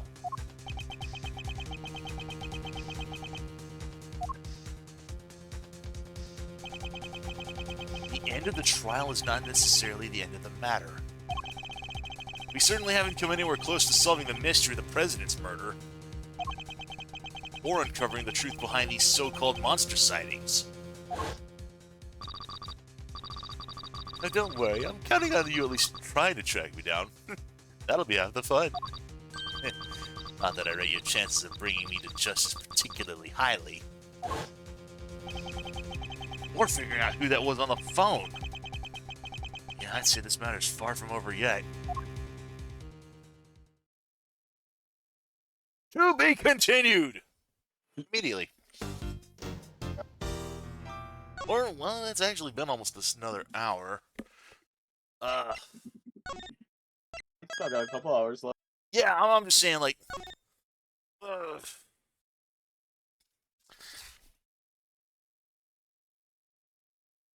see what we got here.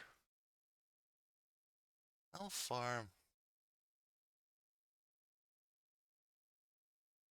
Tim says a good time to jump into the next phase. Yeah, definitely. Mhm.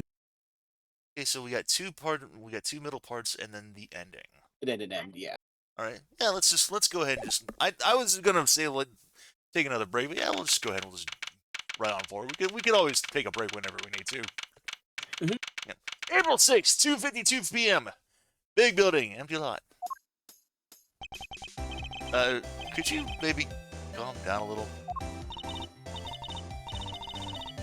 Damn, no way, Jose. I tell y'all, it's for your own good. Our intrepid reporter refused to give up, even in the face of repeated stonewalling from the crew. Look, you ladies need to stop harassing these people, or I'll have to ask you to. You cops sure got a lot of nerve. Y'all are the ones who let Torosaurus run wild. Hoping to hide the fact that they bred this menace themselves, the staff cling desperately to their store. Tim says these two should just bond already over their excessive amounts of hair. Look, we're really not breeding anything. This is a That's, movie set. That's Ben. Well, yeah. Look, we're really not breeding anything. This is a movie set. Damn I it. can't believe I forgot that. It's all right. Says the guy who told me he doesn't see Gordy with her own danged eyes. I mean, hello, Kettle. My name's Pot. You're black.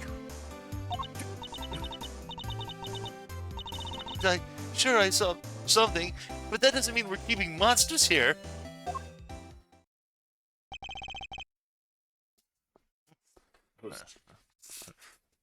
All right, break it up, break it up.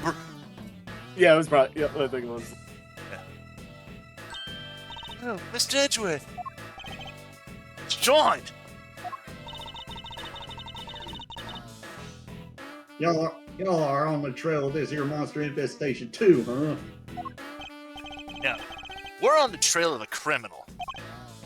Like she says, the darkness of a criminal's heart can sometimes be compared to a monster. That is to say, a killer is no different from a monster, really. Agent Lang, this is highly irregular, sir. We can't allow members of the public onto the crime scene. These people are important witnesses. I need them to be here. Well, Agent Lang, here we are. Where do you intend to begin? Let's start by summing up the facts. President Wong's body was discovered here this morning. He hadn't been seen since the night before last. Yes, he slipped off without his bodyguards noticing, if I remember correctly. So he was missing for over a day. Ken pointed out she didn't see Gordy herself. She just drank a Gordy or 3. And the last person to see him alive was you, Judge Gambit, on the roof of the big building.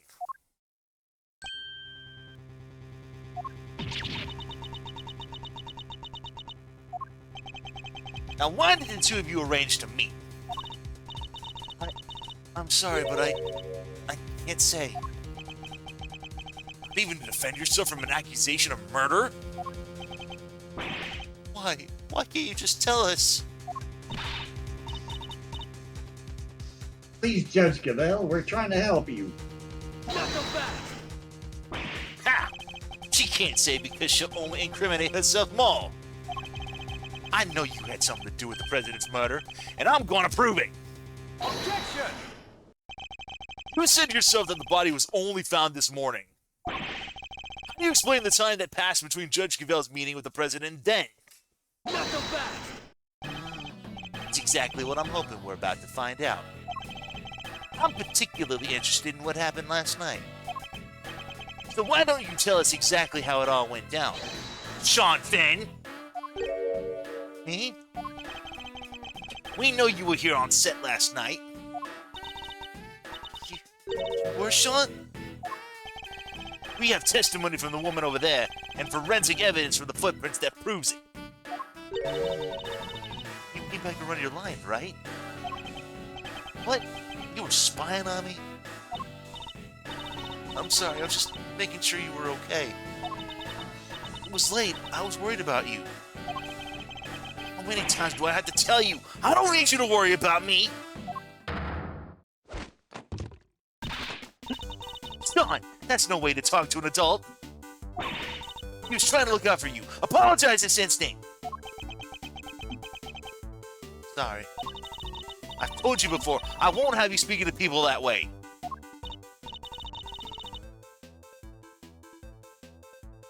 Wow, this is a whole new Judge Gambit.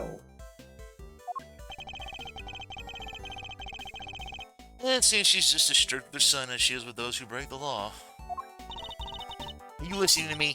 If I told you once, I told you 1,000 times! You must...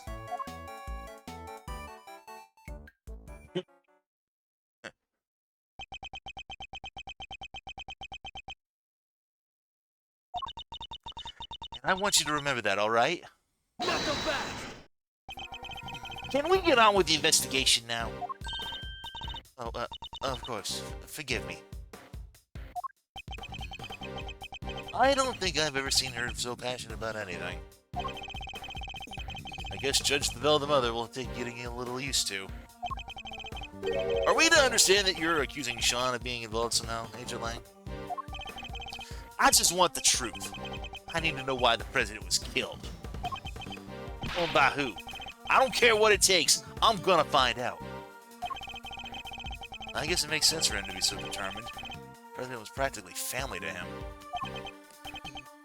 Alright. Sean, perhaps you could tell us what happened last night. Fine by me. I've got nothing to hide.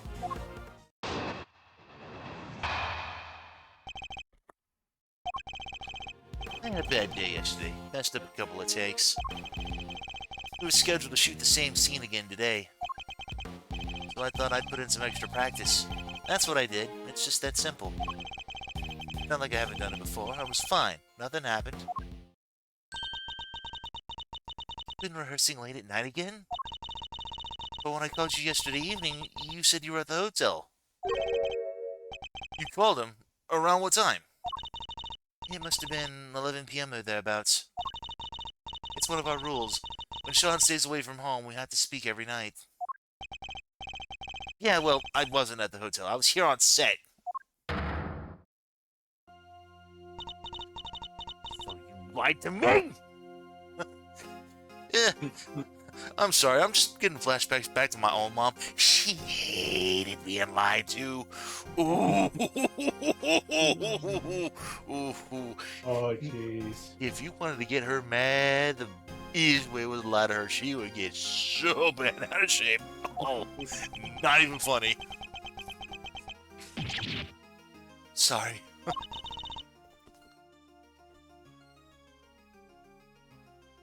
Now she's mad.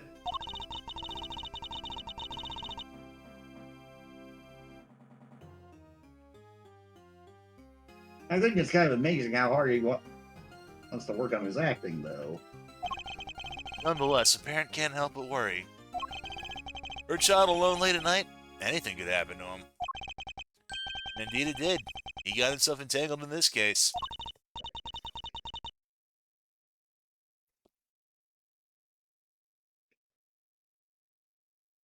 They said nothing happened, right?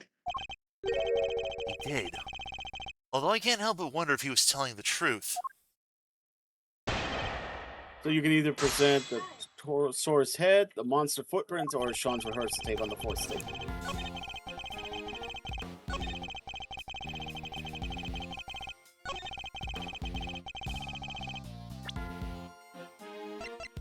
Objection!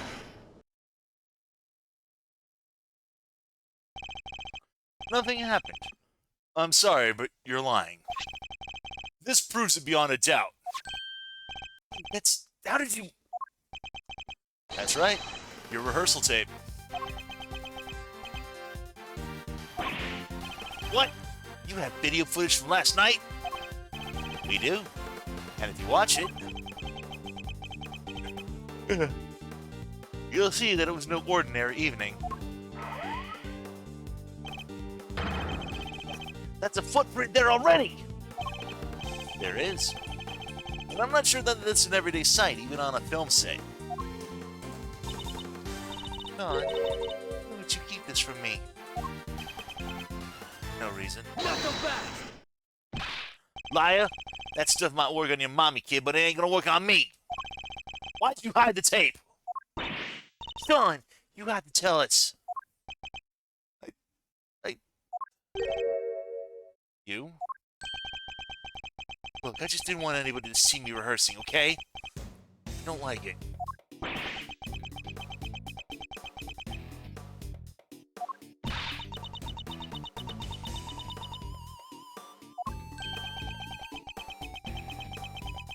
Dot, dot, dot, dot, dot. So you were embarrassed. Is that it? Yeah, what's so weird about that? Not so fast! That's why you didn't hand over vital evidence? Sean, how could you? Yeah. Oh, give me a break. You know about it now, don't you? Sure, the footprint was there, but I just ran my lines and went home. That was it.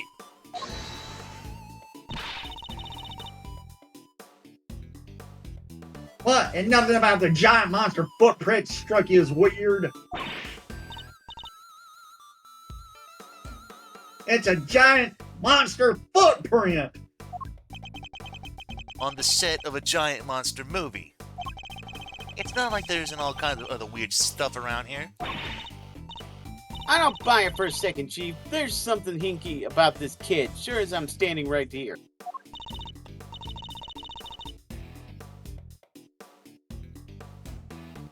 Ain't Skippy there is. He's trying to scoop under them there horns, or my name ain't a lot of heart. Ah, shut up, both of you. I'm done talking. Objection! No, you're not. What? The footprint isn't the only strange thing about last night. What other unusual occurrences happened yesterday evening? Torosaurus. Take that! The model of Torosaurus' head fell from the roof of the trailer last night. You expect us to believe that you knew nothing about that? I don't know what you're talking about. Is that so? I told you, I ran my lines, I went home, that was it. What do I know about some stupid falling head? Are you saying I can prove I know something? Sadly not. It is entirely possible that the head fell after Sean left. No proof, huh? Then this conversation is over. He tells me he doesn't want to talk about last night any more than is absolutely necessary. What is he hiding? Not so fast! Hold it right there. What is it, Agent Lang? So it's just as I thought. Thanks, Mr. Prosecutor. This footage of yours backs up my theory nicely.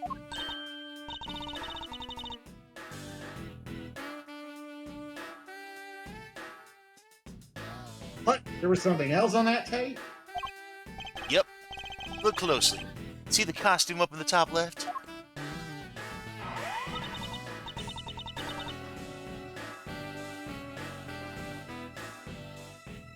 Yeah, the Tor source. Something's different. You see it?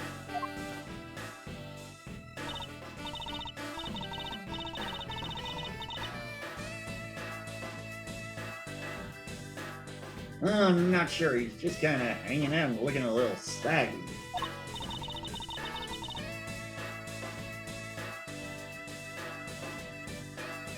Oh, and the zipper on his bag is done up tight. Oh, and the zipper on his bag is done up tight. Yeah, I know. I heard you. I was just taking account of the numbers. Yeah. I count 11 characters here, and of these 11 characters, I'm voicing 6 of them. Wow. Oh my god. The zipper. Huh? That's... Yeah, I guess you all see it now, right? On the tape, the zipper's wide open.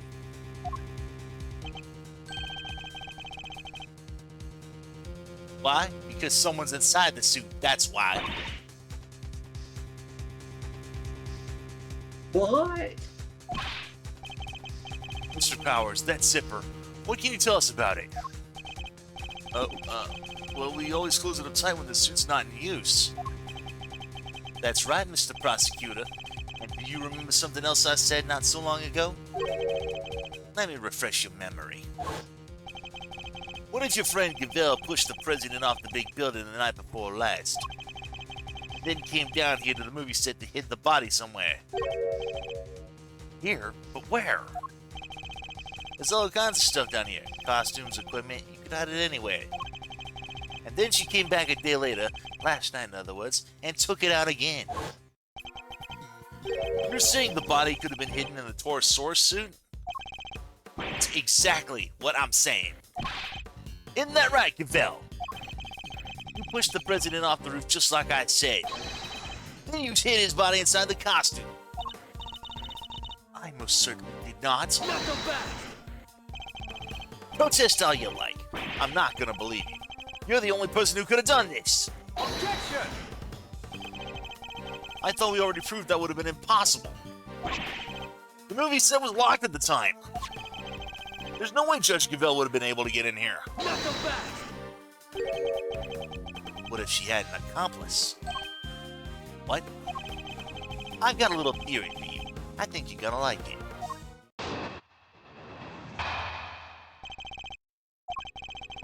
What if Sean was waiting down here when Gavel pushed the president off the roof? If the two of them were working together, the problem of the lock goes away.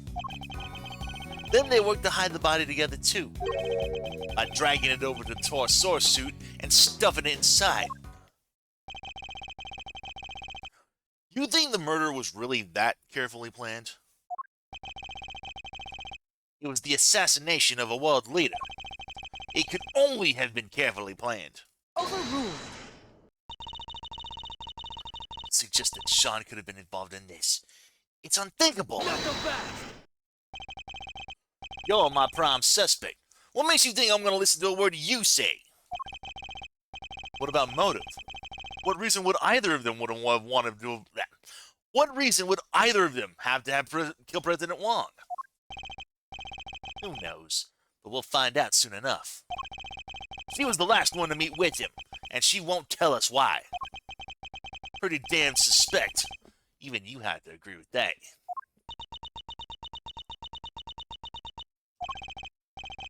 Judge Gavel, I don't suppose I could convince you to share any more details. My apologies, but that is the one thing I cannot do. However, rest assured, should that ever change, you will be the first to know. So please, you have to believe me. Yeah, murderers have a habit of saying that. What about you, kid? Any weak excuses to offer? If so, now's the time to get them off your chest. I got nothing to say to you. I'm innocent. Both as talented as each other, huh? But let me guess, you're still gonna try and stick up for him. It's true.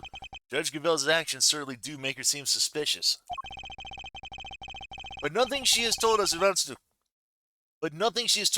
to a motive for murder, or even the suggestion of one. No, and like I said, I'm leaving motive aside for now. For the moment, I'm focusing on means and opportunity. And for my money, these two had to be working together for their little plot to succeed. Press on the fourth switch.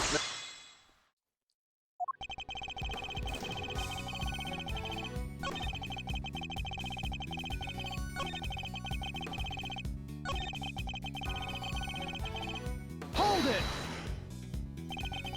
The video footage doesn't show the inside of the suit. You can't say for certain that there was a body in there at the time, can you? Maybe not. But we can take a look right now. Let's open it up and see what's inside. I'd put money on us finding proof that it was in there. You mind if we examine the suit, Mr. Powers? Oh, not at all. Might be a little ripe, though. Yeah, it's pretty sweaty in there.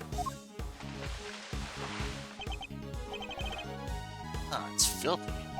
Yeah, that's weird. I was cleaning it up pretty good. If you don't get kind of moldy. Knock them back! In other words, what we're looking at is proof that somebody other than you used the costume.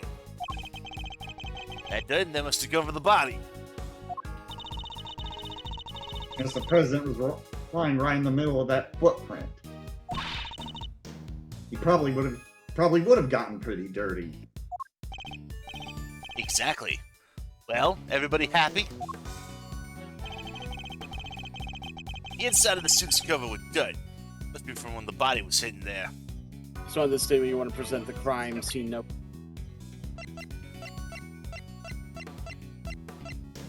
Objection!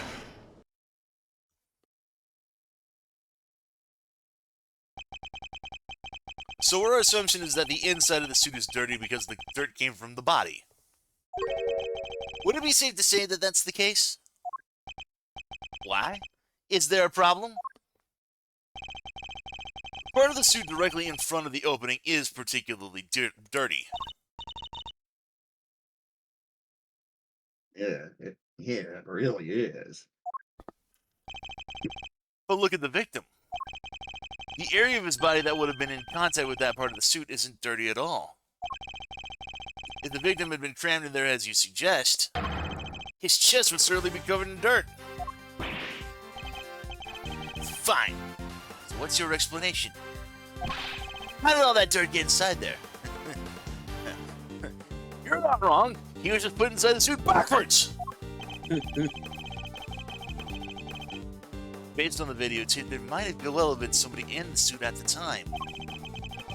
So who was it if it wasn't the president?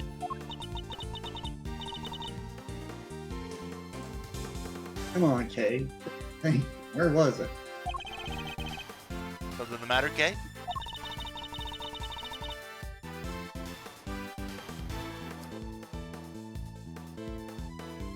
I've seen dirt somewhere like that before. So I've seen dirt like that somewhere else, I'm sure of it. Just can't think where. Dirt with weird little gray bits in it. Wasn't that like on The gloves? yeah. He's right. There is something mixed in there.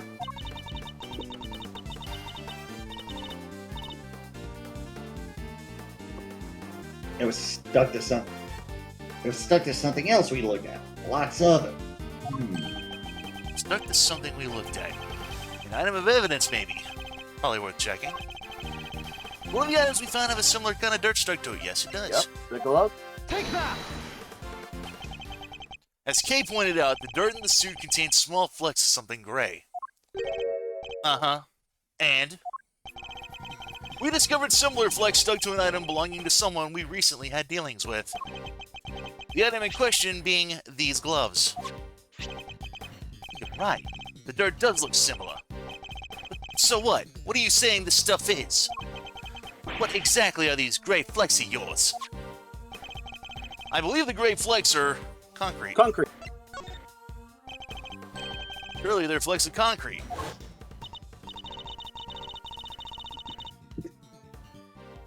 Oh, like all the little broken up bits around the footprints, you mean? Exactly. And who did the gloves on which we found similar dirt and gray flecks belong to? Chairman Winter. We found that in his garage. That's right. We visited the garage at his home earlier today. And we found a pair of mechanics gloves covered in dirt. And if I recall correctly, a sledgehammer and a shovel as well. Now, why would a pair of mechanics gloves be covered in dirt and concrete? I'll tell you why, because someone wore them while they used that hammer and shovel. They smashed through the concrete to the dirt below, staining the gloves with both substances. Wait, so you're saying... Yes, that we finally know what these footprints really are. It seems highly likely that they were dug by Chairman Winter. Knuckle back! Highly likely? Ah! If that's so, then tell me this. Why the hell did he make them? What purpose could they possibly serve? Why indeed? I imagine he must have been... Digging something up. I think he must have been digging something up. I imagine events unfolded somewhat like this. There was something going on in this lot that he needed to unearth. In order to do so, he cut the chain on the side entrance and gained access from there. He then used the sledgehammer and shovel to dig 3 footprints.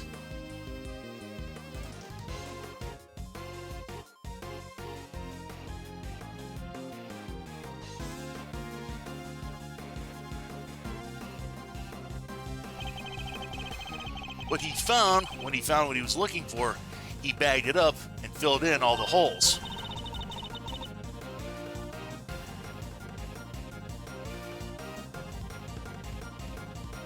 Ah, but then Sean must have shown up, right? I think he did, yes. Chairman Winter would have had to have found a Chairman Winter would have had to find a hiding place, and the Torosaurus suit provided just that.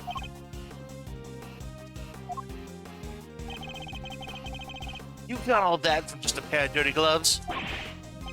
It's good, but it's all just speculation. You don't have any proof he was inside that suit. He could have dug those holes and gotten out of here even before the kids showed up. Objection! But he didn't. And there's proof of that right there in the footage. It shows that Chairman Winter was still present when the recording was made. What? Game Agent Lang didn't notice it himself. But if we compare the situation as we see it now, the situation as it appears on Sean's rehearsal tape, and compared that in turn to what we saw in Chairman Winter's garage, it soon becomes clear that the chairman was present. Which part of the image shows us that Chairman Winter was still here? The duffel bag beside the Torosaurus costume. Take that! Oh, right. We didn't see that in the lot when we first arrived there. Look at the bag next to the Torosaurus suit. We saw the same bag in Chairman Winter's garage. The same bag, the dirt on the gloves, that has to indicate a connection, surely. I think that pretty much seals it. It was Excelsius Winter in the suit. And if he was in there, then the president's body couldn't have been. Yeah! Seems like convinced Agent Lang of the flaws in his theory. Somebody get the Chairman Winter's house right away. We need to know what's in that bag.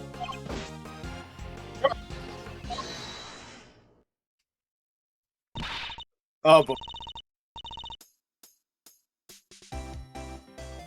Y'all done lost your minds. I can't believe it. You're near just as possible.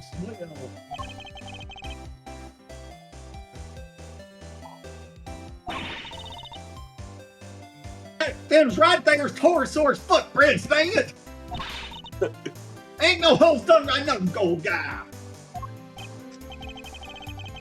I think I demonstrated more than adequately that that's exactly what they are.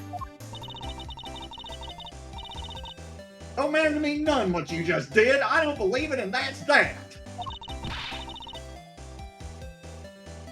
I told y'all, I seen that big bad bull with my own 2 eyes. Giant eye peering into that window. We've gotten past that bullshit. We ain't about to let that go. What kind of journalists would we be if we did, huh? Responsible ones. Oh, but I guess that's the whole problem.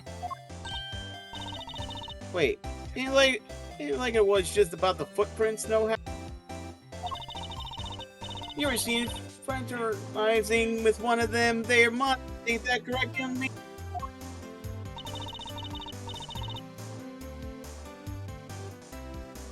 Oh, by the young lady over there, if I'm not very much mistaken. We're never gonna get anywhere, these two around. You could prove to them that wasn't a monster either. They might finally drop it. What do you think, Mr. Edgeworth? Any bright ideas? Prove that it wasn't a monster. Ah, fine. I suppose I don't suppose there's much else for it. Let's see what we can do.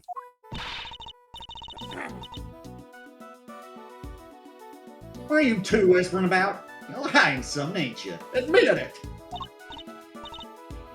Quick, Tabby! Quick, Tabby! Rotate! Hold it! Can I politely ask that you both calm down? The monster the boy was seen talking to, we know what it was now.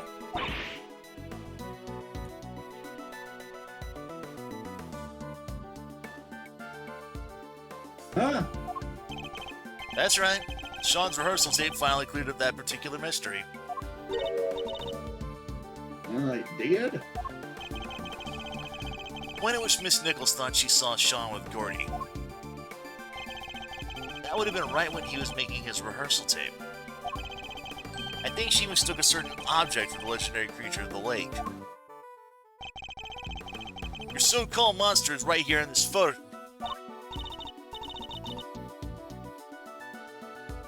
No, I don't see no Gordy. That ain't nothing but a dumb snapshot.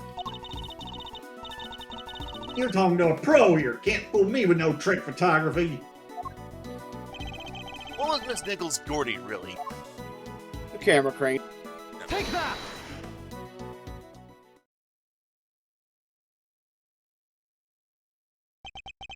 That's right. It was a camera crane.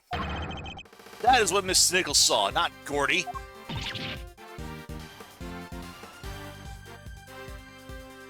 What? John's rehearsal tape was shot from a noticeably elevated viewpoint. Viewpoint that would have only been possible if the camera in question was attached to a crane. Bull! How the heck would she make a mistake like that, huh? Objection! How indeed? Miss Nichols? Yes? You told us that you think you might need new glasses, didn't you? Yeah, my eyesight got way worse all of a sudden. And I imagine that when you thought you saw Gordy, he was heavily quite shrouded in darkness. That's right, I only really saw a silhouette. But Guntorda! Skin like an enormous worm, you said.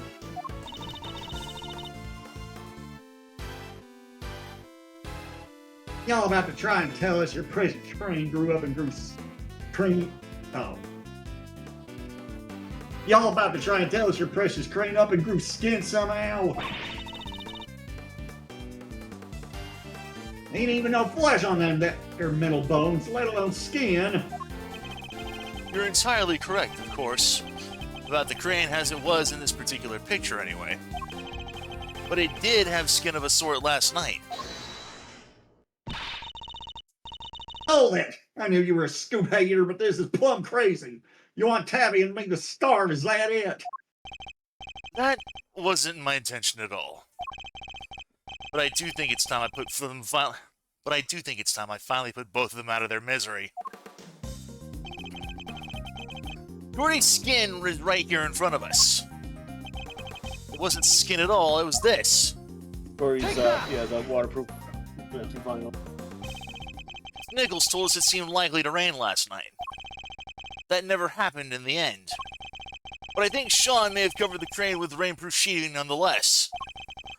And that, my intrepid young reporters, is what Miss Nichols mistook for Gordy's skin. What? Oh, heck. Well, Sean, am I mistaken? You see everything, don't you? Gotta say, you're pretty amazing. I'm sorry, Miss Hart, but Miss Nichols' monster was no such thing. It was simply a trick of the light.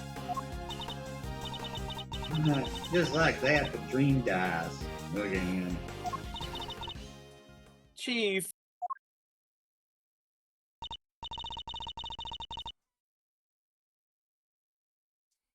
I think that may have finally shut them up. I thought the kid was holding out on us. Seems like I could have maybe been a little wrong, maybe. Alright. We know what the so-called monster was now. Everybody happy? Everybody except these two. Agent Light.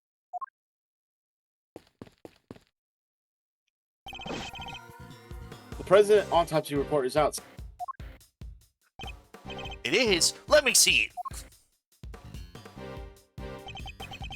Death was due to full-body contusions and bone breakages caused by extreme pressure from above.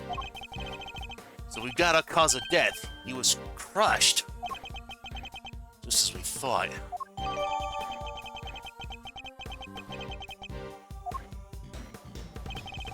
Test results still haven't come back from the yellow substance found on his chest.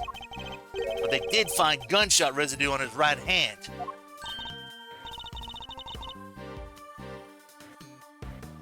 Shop residue. Guess he was a kid at heart, huh? Gunshot residue, Kay. It's a substance left behind when the firearm's discharged. Its presence indicates that the president may have used a gun. Really? But he didn't have a gun anywhere, did he? Indeed not. Which makes the residue something of a riddle. We'll need to read that report carefully. Well, Agent Lang, that clears one thing up at least.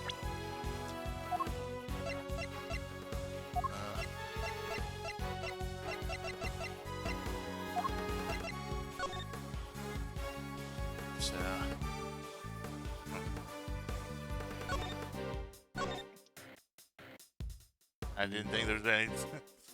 Alright. Yeah. I was hoping for some more details on that report, but I guess not. The president didn't die from a fall, which means he wasn't pushed from the roof of the big building. He was crushed by the falling Torosaurus head, just as we said he was. Guess I have to accept that now. Fine, you were right.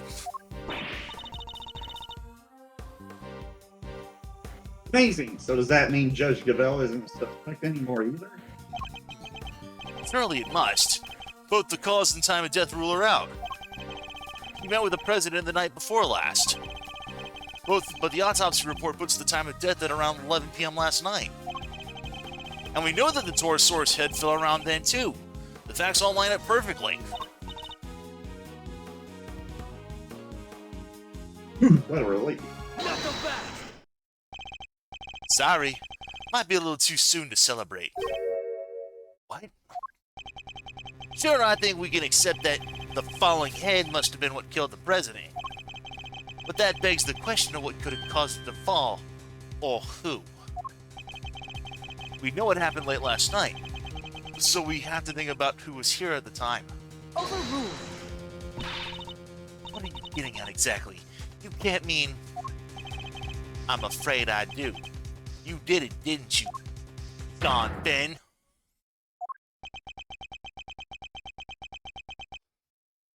The kid's hiding something. He was right here last night, right where the body was found. He saw the footprints. And yet he wants us to believe he knows nothing about what happened? That's a big ask, surely. Objection! We haven't yet established that the footprints had anything to do with the murder. So even if he did see them, that doesn't mean he was involved. Not the best! Maybe not, but his face tells me differently.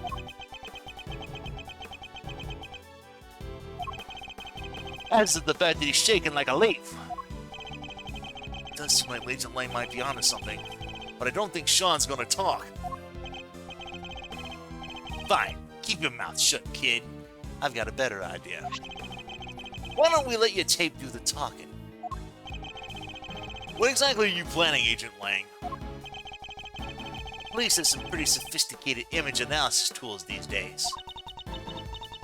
You would go to such extreme lengths to see my son convicted? It's not ideal, but if the boy won't talk, we don't have any other way of getting to the truth. Detective Gumshoe, you have access to exactly such a device, do you not? Sure do. Little V. This should make this nice and quick. Mr. Edgeworth, might I request that it be you who carries out the analysis in question? Oh, why me? I fear that Agent Lang might be inclined to believe the worst. Image analysis isn't exactly my speciality, but alright. Are there new clues to be discovered somewhere in the image data, I wonder? Zoom in on the upper right section. President Wang. Eureka! What the? What is it, Mr. Edgeworth? Let me see. Let me see.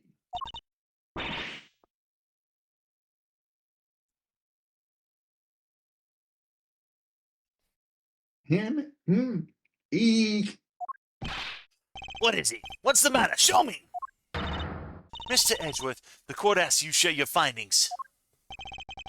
Zoom in on the top right part of the image and look closely. That's a person there. It's the president! Oh my. You're kidding, right? Well, I'd say that's pretty decisive, wouldn't you? Oh, this doesn't look very good for Sean at all. Wait, this doesn't prove anything. I didn't know he was there. I don't believe you. And the image does in fact prove something very important. That you and the president were here at the scene of the crime together. Admit it, kid. You murdered President Wong. No, it's ridiculous. Why? Why would he? Sean, you didn't. You can't have. Can you?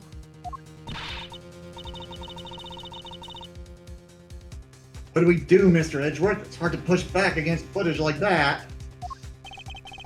Surely even you can't deny that this looks pretty bad for the kid, Mr. Prosecutor. Claimed he knew nothing about what happened. But the president's right there with him.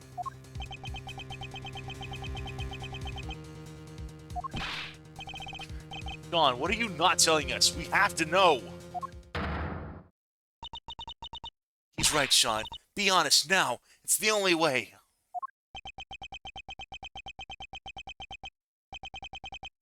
Truth is, it was all my fault.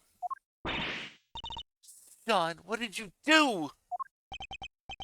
It was my fault the Torosaurus head fell off the trailer.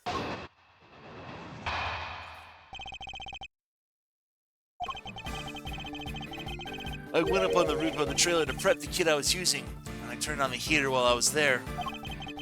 I must have left it burning when I came back down to run my lines. Then my mom called and I left the set to go talk with her. When I came back after the call, Torosaurus head had already fallen from the roof and the president was just there lying next to it. No. Oh, we did find evidence of a fire having broken out up on the roof. It was just a tiny one, so I put it out myself.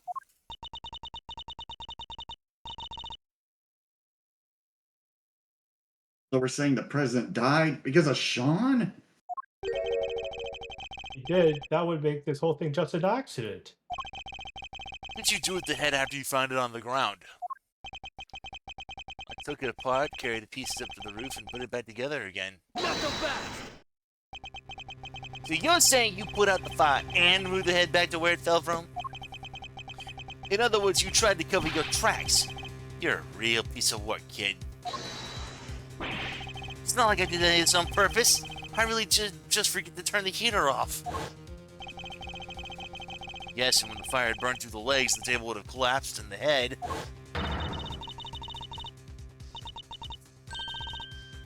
Would have fallen down on the ground below. Would have fallen down onto the ground below. You're right. The fire caused the head to fall. Indeed. And I also happen to have an idea about how the fire may have started. Those cans of paint thinner by the heater are pretty flammable. Not a great place to keep them. Not so fast!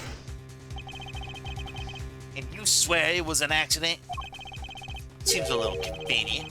What was the president even doing here in the first place? What the hell am I supposed to know? I didn't see anybody, I swear. I still don't believe you. Why would President Wong come to a place like this in the middle of the night? His reasons for coming here are something of a mystery, it's true.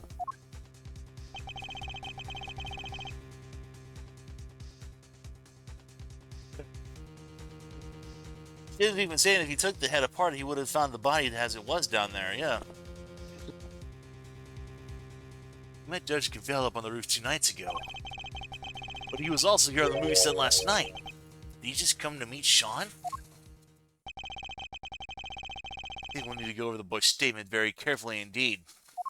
Didn't they also mention he had like doppelgangers stuff? Body doubles, yeah. Yeah, body double. Yep. You have to press on the 6 seat. Yep. I'm gonna go ahead and take a quick break here because I need to be right back with something. So Okay. I'll be a few Sure. minutes. Grab another bottle of water too, so I'll be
Oh,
Swear to God, I need to get like one of those auto elliptical machines or something for my legs.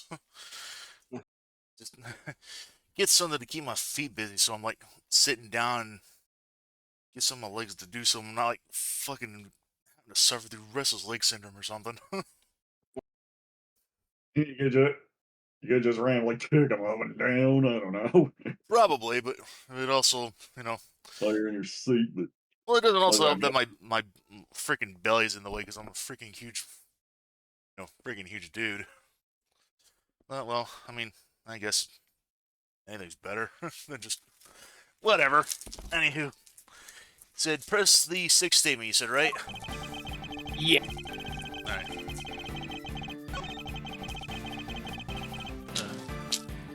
I will also say this as well, aside from that, I am planning on picking up some ice cream at some point tomorrow morning. I was looking in my fridge for something to drink, and I got like 12.5 cans of root beer, and not enough, like no ice cream whatsoever. I have like a real bed hanger for a float right now. Anywho, Got one more, yeah. I was, oops, damn it. Went a little too far.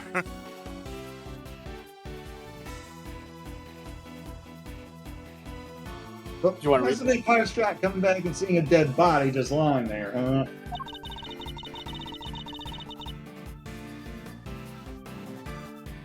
This was a dead body with a giant Taurus head right next to it. Yes, I'm sure it must have been very upsetting.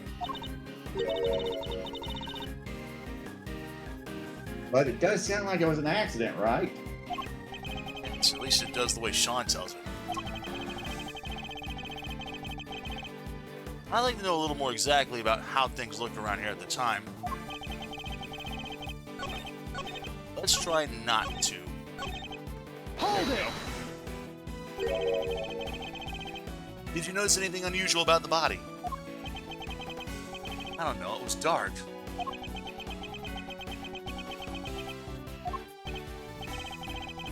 Suddenly seems even more reticent than usual.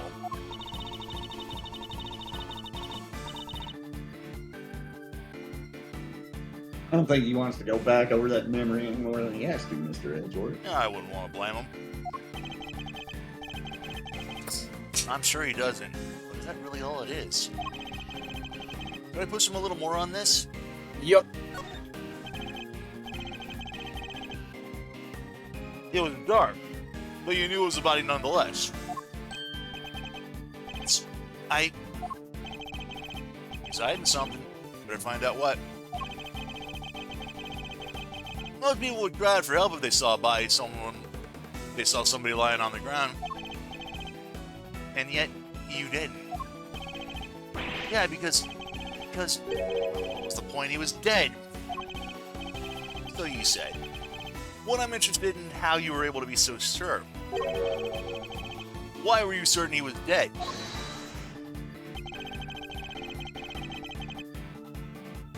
He was lying on the ground, and that huge head was right next to him. Didn't take much to figure out what must have happened. Objection! You couldn't have guessed the impact might have killed him. How did you really know? I'll tell you how, because you checked. Fine, I checked, okay? Not scared, but yeah, I went to the body and I looked and he wasn't breathing. I was right. But why did he try to hide that fact? There must be a reason. Could you tell me how the body looked at that point? I couldn't tell if he was dead at first. There's no blood or anything, so it was hard to be certain. Nothing on his clothes either. He was completely clean. But yeah, he wasn't breathing. So that's how I knew he was dead.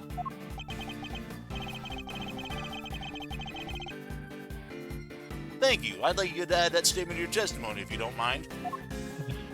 He's got two here, Ben, but I don't know if you want to show that off. But this one you have to present the president wants autopsy report because he has another dial. I didn't know he was dead at first. There was no blood and nothing on his clothes either. Then I saw he wasn't breathing. That's how I knew for sure. And then you want to go back to I didn't know he was dead at first for the... Hold it! Damn it. So there was no blood or any other markings that would have told you if he was alive or dead. Would you say that my characterization of your statement is correct? You know I would. You saw the body too, so you know I'm telling the truth. You also noticed that the lot was dark at that time. Yet you were still able to confirm all of this. It's your problem. There was nothing on his face, nothing on his clothes, okay? Thank you, Sean. I think that tells us everything we need to know.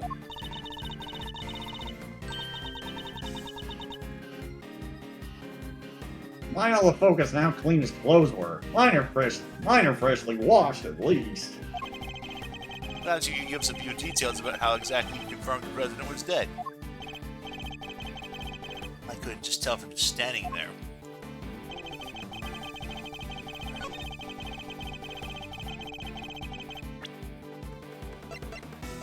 Objection!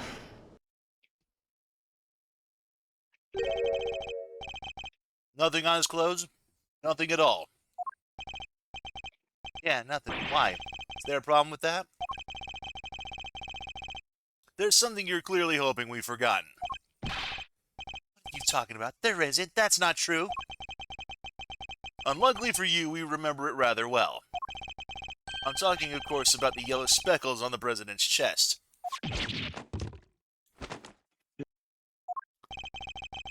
You studiously avoid mentioning them throughout your testimony.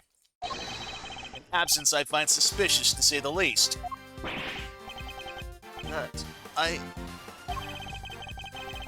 hope for your sake you have a satisfactory explanation. Overruled.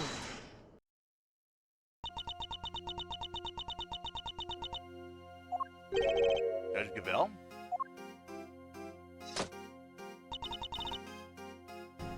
Allow me to explain. But... The yellow residue on the president's chest. I imagine it was from a bouquet of flowers. Lion lilies, to be precise. Lion lilies? 2 nights ago, when I met the president on the roof of the big building, I presented him with a bouquet. They're a type of lily with large yellow petals.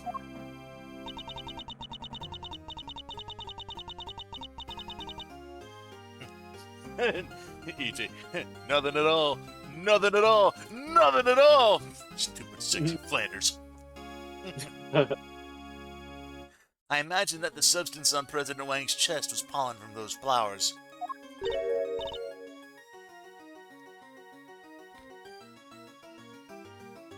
Oh, but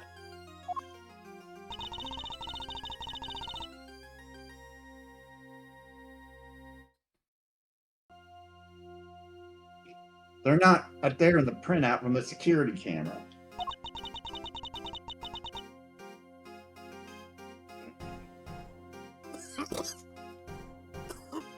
Okay, I'm fine. Only because the president is in the way. Why give him flowers? That is not something I'm at liberty to divulge. Not so fast! What? More secrets? Are you serious? So you wouldn't tell us why you met with him, and now you can't even tell us about the flowers? My sincerest apologies. But all I can tell you is that I gave him the bouquet. Objection! A bouquet that was nowhere near the body when it was discovered. How do you explain that? I cannot. Seriously, Your Honor? Some things you want to explain, the rest you can't. Come on, you gotta give us something here. You wouldn't let this fly in the courtroom. What makes you think we'll accept it here now? Hey, you leave her alone.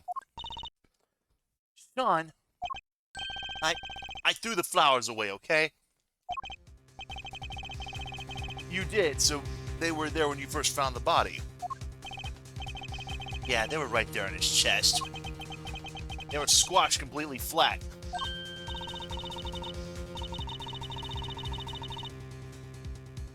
Oh, I guess that makes sense, right? They would have gotten crushed along with the president. And the pollen would have been smeared across his jacket front. That does explain things rather neatly.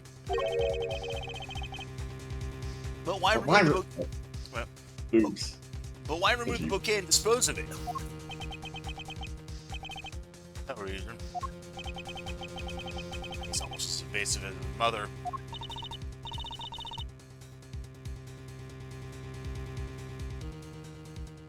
More secrets? They're quite a pair. Overruled. There is no secret. I know exactly why Sean disposed of the bouquet. He's allergic. I was kidding about the last one. Yeah, yeah. You saw me leave the house with it, didn't you?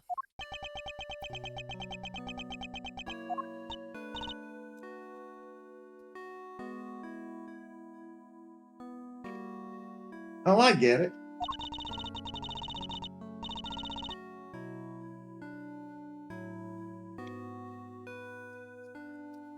When you saw the flowers on the president's body, you remembered seeing your mom with them. And felt the need to prevent her from coming under suspicion. No, you got it all wrong. That's his least convincing lie yet.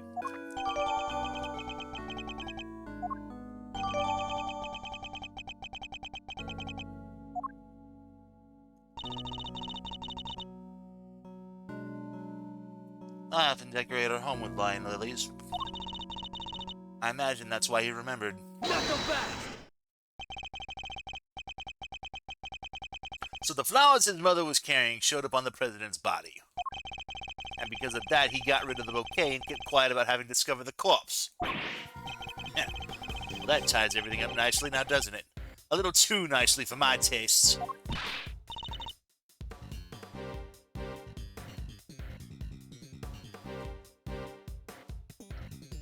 Why? What's wrong with nice? I guess you forgot, huh? The kid also told us he was responsible for the head falling in the first place. Yeah, you did, but So he's still our only suspect. Objection!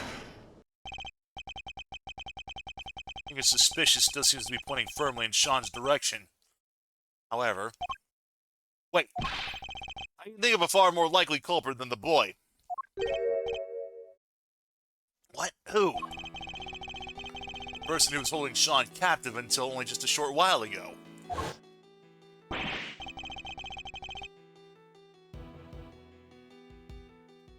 That's right, we had to rescue him from a warehouse refrigeration unit down by the harbor.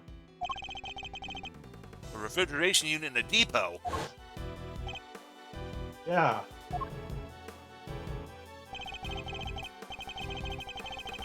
Luckily it wasn't switched on. Poor kid might have frozen into a popsicle otherwise. He was doing his best to call out for help, which is how we found him.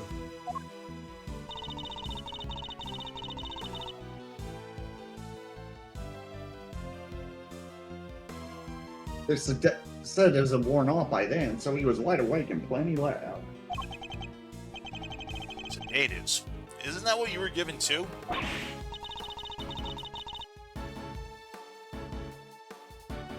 Yep, we found the bottle on the floor of the unit. It was even the same brand.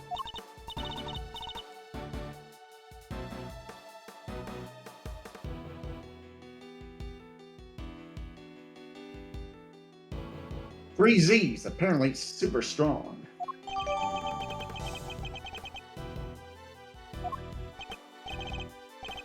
Well, Agent Lang, earlier that suggests that Sean's a victim, not a suspect. Someone else was responsible. I think that they've been behind all of this. Not so fast! Oh yeah, and this secret mastermind of yours was here last night too? That I can't yet say. Not like you to be so vague, Mr. Prosecutor.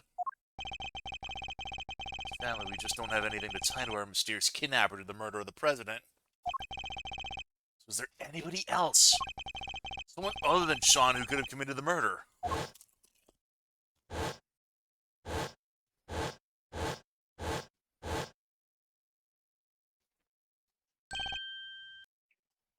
course. So I was right. The kid's still our only suspect. Objection! Not quite. I can think of another. What? Someone who we just recently proved was right here on this movie set last night. Damn it, Winner. You think he killed President Wong? Why not? We've proven that he was present. And if he was here, he's just as viable a suspect as anyone else, wouldn't you say? And did he really have... It's certainly another possibility to consider.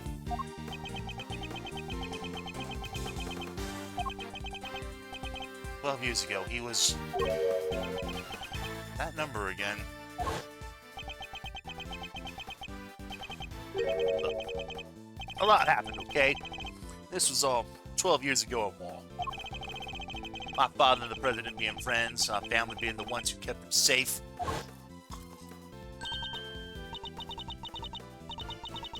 Like the Lang from 12 years ago? Yep. See, you're finally about to pay for your crimes. Even if it did take a while for you to get what was coming to you. Agent Lang, what happened 12 years ago? It's nothing to do with you. I think it has everything to do with me. It's clearly connected to this case. Not so fast! And you can prove that, can you? Go ahead. Show me some proof that what happened 12 years ago has anything to do with this. Proof. If you can't prove it, then this conversation's over. Any of the evidence we collected show a link between recent events and those of 12 years ago. Either the forged letter or the report on night. Take that! This letter was sent to Rosie Ringer, the victim of a murder that happened the night before last. We don't know who sent it, but it does say this. Good luck getting your revenge for what happened 12 years ago. What? And that's not all. Take a look at this. It's a report about Bronco Knight written by Warden Lagarde. It's addressed to Chairman Winter. This last part in particular should be of interest to you. Read the package we laid to rest 12 years ago. In front of the planter? Something strange is going on, Agent Lang. This Ringer was murdered the night before last, and President Wong not long afterward. There's a connection between the two murders. There has to be. And I believe we could trace that connection to events 12 years in the past. Am I wrong? These old wounds you're opening here. Insults to my family name. Please, Agent Lang, we need to know.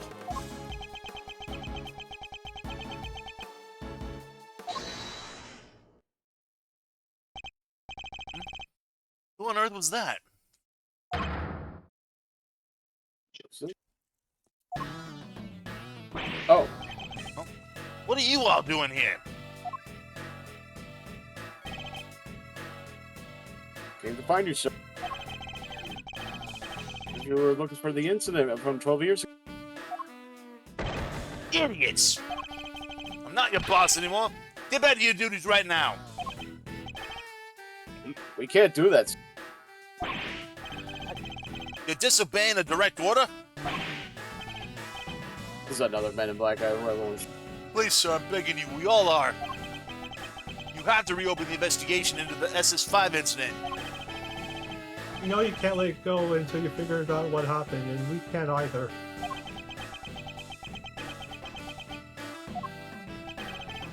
Well, Agent Lang, it seems your former underlings want the events of the past explained too.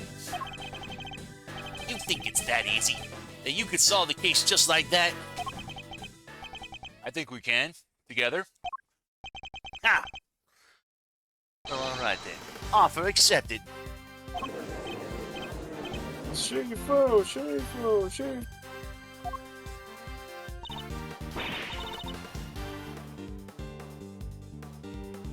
Nice, then I guess it's my turn to step up. I'm sorry, Kay?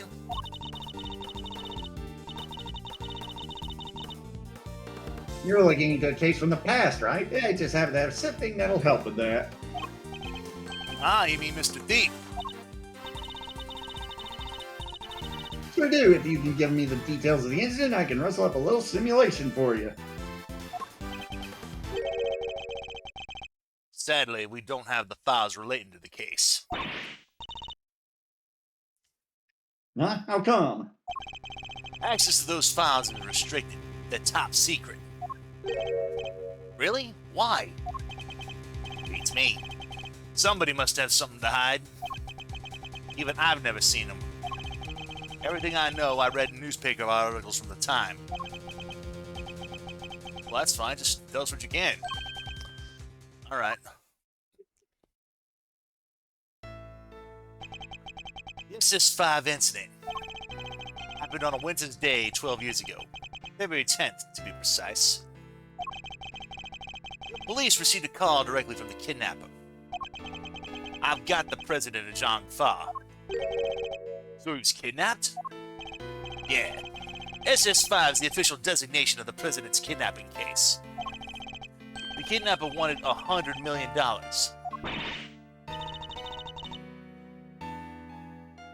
$100 million?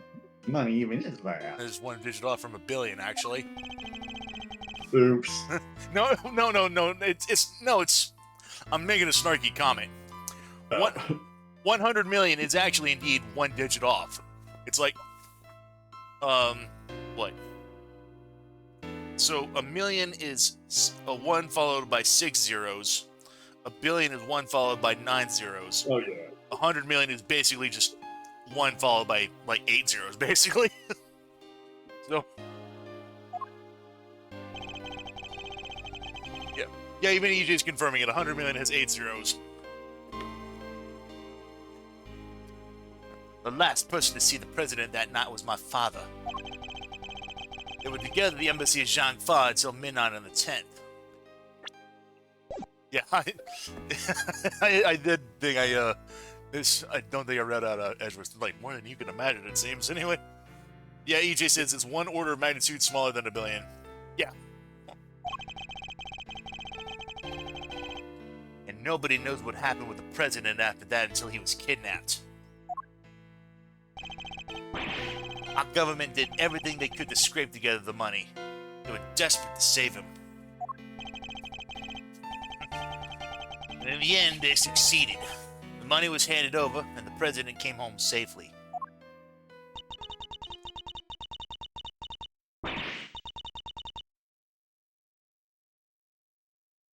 So, Mr. President Wang was head honcho even back then. How go, Mr. President? The length of time he stayed in power isn't even close to the most impressive thing about the man. Agent Lang was clearly very fond of the president. I assume the kidnapping was thoroughly investigated. It was, but the investigation was top secret, as was the trial. The trial?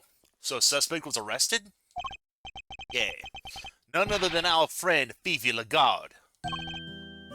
What? Is that why you visited the prison? It is. I was put on what you might call extended leave from Interpol. So I thought I'd use the time to look into what happened 12 years back. And I wanted to see who I was dealing with. She was found not guilty then, wasn't she? Yeah. My father was in charge of the president's security at the time. They held him responsible for the kidnapping, and stripped him of his duties as presidential bodyguard. He stayed on the force, though, and he worked on the case alone, until eventually he found a suspect. Lagarde. And if he thought she did it, there was no way she was innocent. And if he thought she did it, there's no way she was innocent. But they declared her not guilty. Case went cold. My father couldn't take it. He was broken, mentally and physically. Finally, he resigned from the force altogether. So he had solid grounds to suspect Warden Lagarde. He must have had evidence. He wouldn't have charged her otherwise. But I've never been able to see the materials from the case. Sorry, but that's all I know.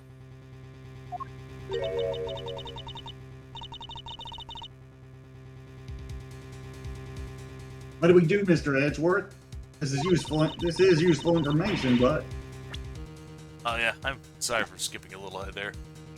I don't think it's enough for little feet to recreate the scene. Is there really nothing we can do?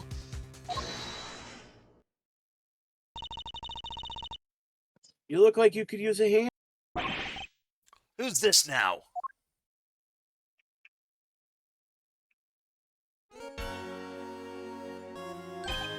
Francisca!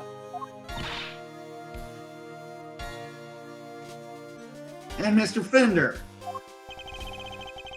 Finally wrapped things up over at the courthouse, so we thought we'd see what you kids were up to. Here. What's this? It says SS5 Incident Investigation Report.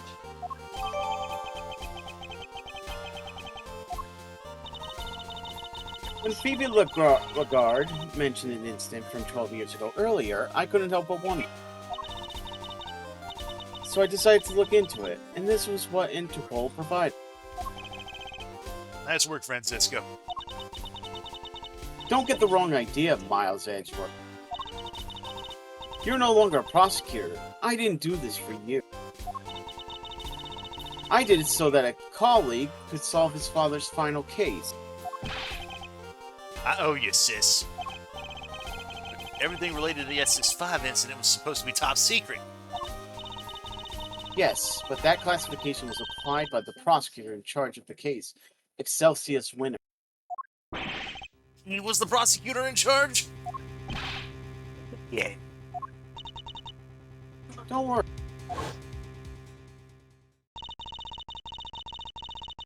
Due to the outcome of this morning's case, he's been stripped of his authority. An outcome that was in no small part thanks to the effort of his own son. Eustace. So in defeating his father, he made the old case file available to us? Sounds like we owe him. Prosecutor Eustace Winner is busy wrapping things up after the conclusion of the Lagarde's trial. But he asked me to give you a message. Leave Dad and Lagarde to me. You focus on your case over there. He's even starting to sound like a prosecutor. Indeed he is.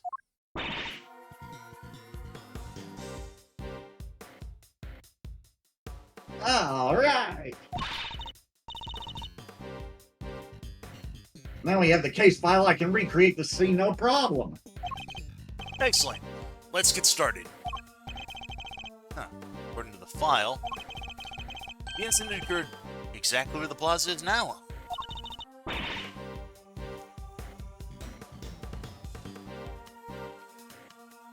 Then what are we waiting for? With me, everybody.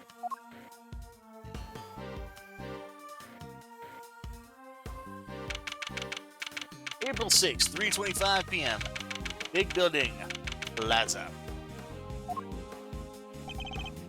Alright, Gabe, you can set Mr. Thief in motion.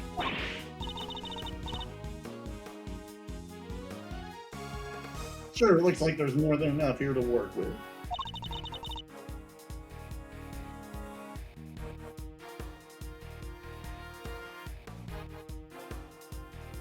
Where do you want to start? Good question. Let's see. It seems there was an eyewitness. A freelance journalist by the name of Ulf Aldon. Apparently, he was killed by the culprit for witnessing the kidnapping. So this is where he saw it all happen, huh?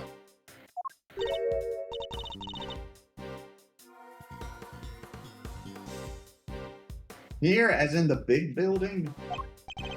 Oh, construction of the big building only began a year ago. Before that, it had been a piece of abandoned property. And before that, now again to the stuff I know. 12 years ago, this place would have been the happy family home. Like for retired people? No, it was a place for children without parents. An orphanage, if you would. An orphanage, in other words. The president was kidnapped from an orphanage? Yeah, and the place was run by Fifi Lagarde. She called it her happy little home. As the proprietor of the institution, I suppose it's understandable that she came under suspicion. President Wong, Assistant Winter, and Warden Lagarde? Surely the SS5 incident must be related to our current case. Kay, did you enter the data relating to the murder of Mr. Aldown? It seems sensible to assume he was killed by whomever kidnapped the president.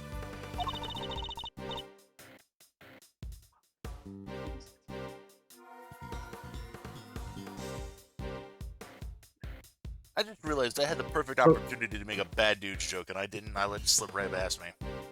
Oh, Anyway, So we solved the murder, we solved the kidnapping. Nice! alright, we're counting on you.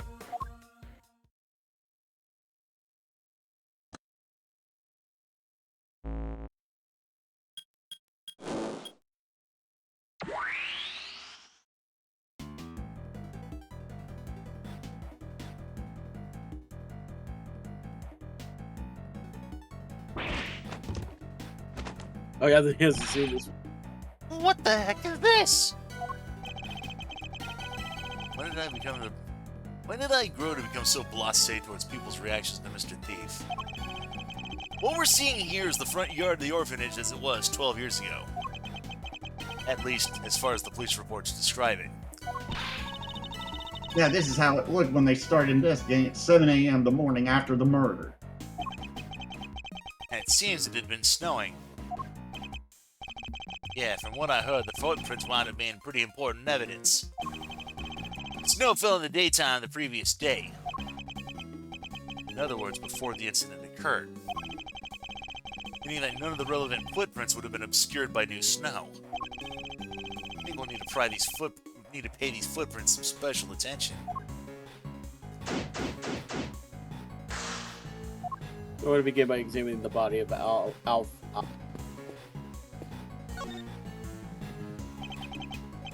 I'll fall down. The man who witnessed the president's kidnapping.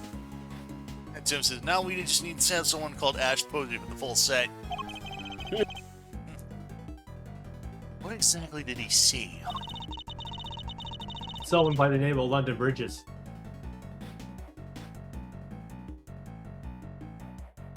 I based this part of the recreation on one of the crime scene photos. Seems he suffered a blow to the back of the head.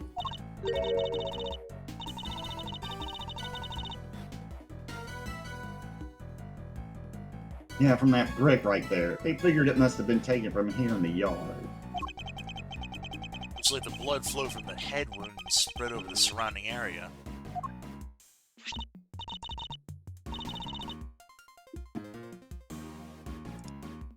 Here, a gift for you. This is Mr. Aldown's autopsy report.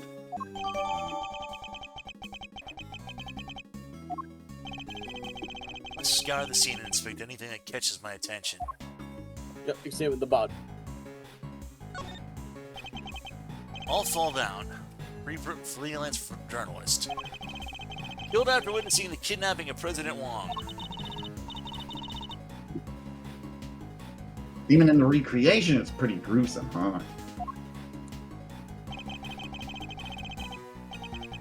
It's even worse than the actual crime scene photos. That's a hell of a lot of blood. Seems mostly to have come from the back of his head. As you can see, that area is completely caked. Oops. Yeah, the autopsy report says that's when he was hit with a brick. Indeed. I imagine his attacker must have snuck up on him from behind. Looks like he's clutching something in his right hand.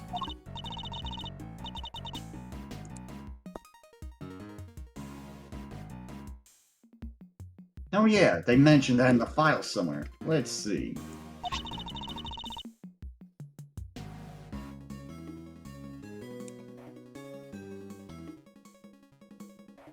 According to this, it was a button. What? Torn from the attacker's clothing, perhaps?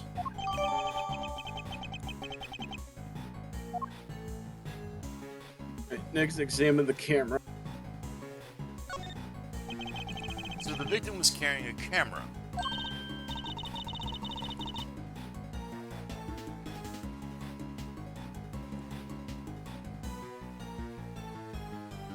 Oh yeah, according to the file, they recovered a picture.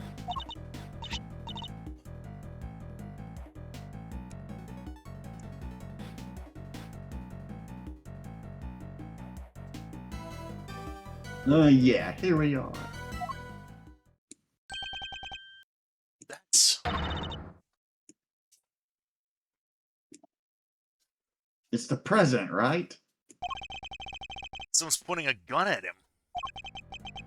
This must be what Mr. Aldown witnessed.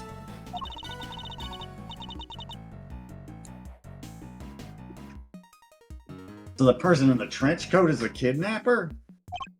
Yes, I imagine they were trying to conceal their identity. But if Agent Lang's father's theory was correct, the person wearing that trench coat is Warden Lagarde.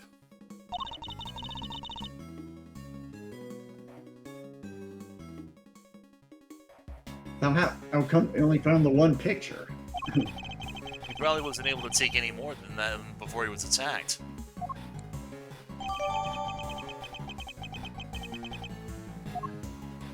Examine the brick.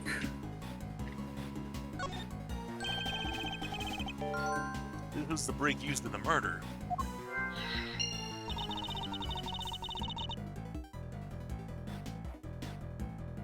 There's stuff made of bricks all around the yard.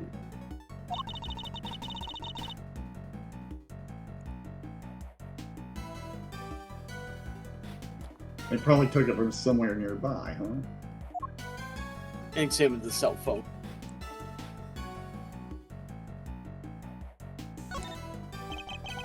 The cell phone must have belonged to the victim.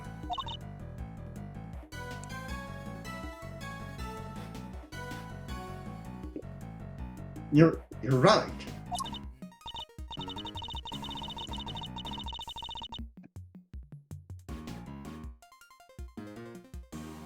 Yeah. It says here in the file that Mr. Aldown made a call while he was watching the kidnapping. Call? To whom?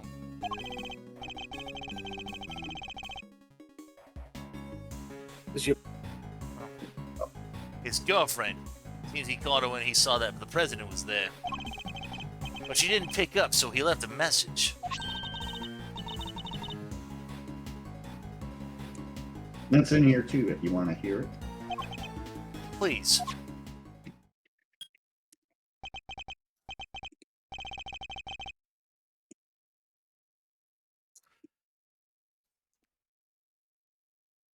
Hey, Rosie, it's me. I guess you're asleep already. Anyway, I'm here at the orphanage. Something weird's going on. President Wang is here for some reason, and there's another... Damn it, the light's out, so I can't quite see.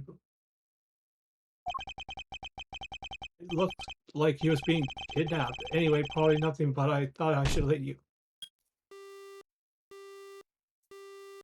Wow. What were those sounds at the end? Tim, Darden's called me, but I wasn't home, so it left a message. He must have been attacked while he was still on the phone.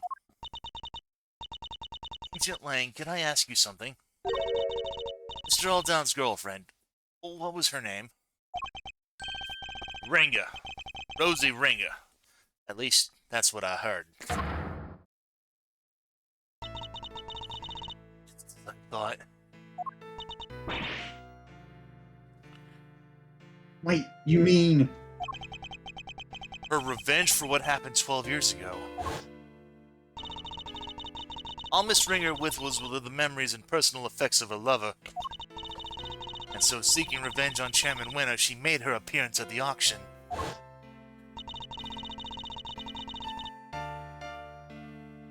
So she really was out for revenge on Chairman Winter, wasn't she?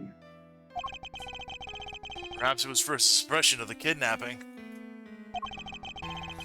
Or perhaps it was because she thought he was one of the kidnappers.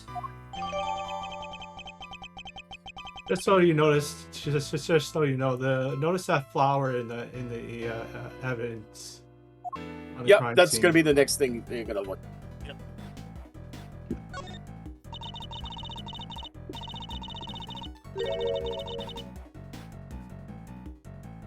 Somebody's dropped a yellow flower here. I think this one symbolizes the desire to steal treasures. Yeah, you can't just make these things up. What we can say is that it looks to be different from all the other flowers in the planter. Huh? So what's it doing here? What indeed? You should examine the planters too. But they're good people. They're a good family. Leave them alone. Must be right. I must be right. Somebody must have stolen it. It's a stolen treasure. Hey?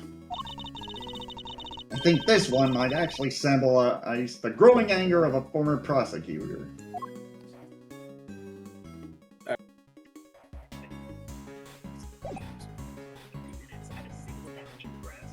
Oh, there's something that I still need to... Let's see. Oh wait, did Francisco speak earlier or something? Because said some. On the blood. Child is just me.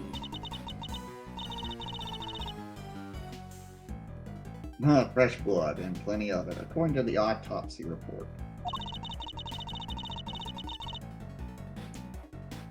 Wait, did Francisco speak earlier? Because No, we'll wanna speak to mess her it- after this. okay. He died from loss of blood due to the blow to the back of his head. Yes, and that blood spread out over the entire area. I doubt anyone could have bled that much and survived. Anyway, this certainly seems to confirm what the autopsy report suggests. Alright, so you're supposed to go to use logic to connect planters to 3 footprints. I don't have planners, so... Let's see. Okay. Oh, go. Oh yeah, go and examine the planter left of the body. Does planters left of the body? Maybe not in the investigation scene. These planners... There you-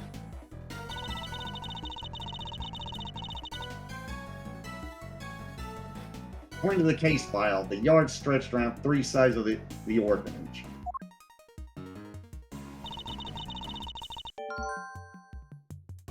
There you go. There were 3 planters on each side. Yes, planters arranged in a very particular pattern. One we've seen somewhere before.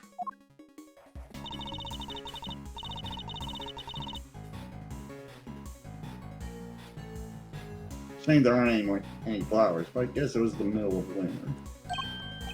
Yes, but look at that one. It's bright yellow.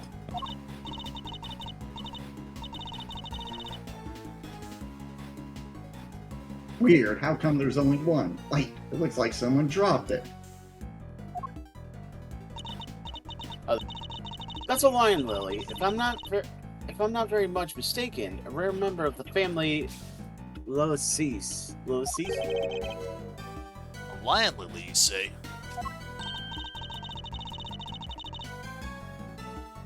Wait, didn't Judge Gambit get President wearing some lion lilies?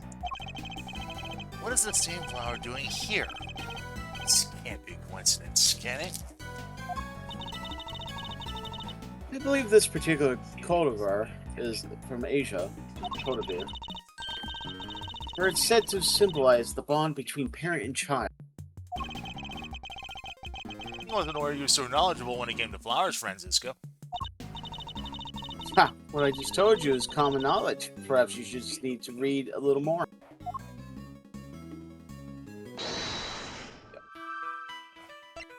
3 footprints and planters.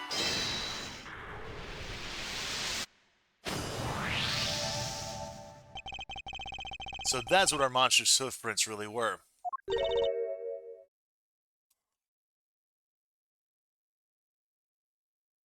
Wait, what? Recall the arrangement of the prints, now compared to that of the planners.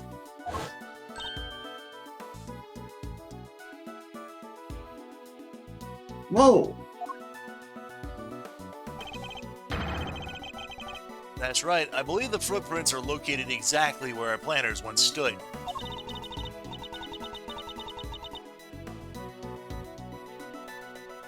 So Chairman Winter says, digging around the front of them?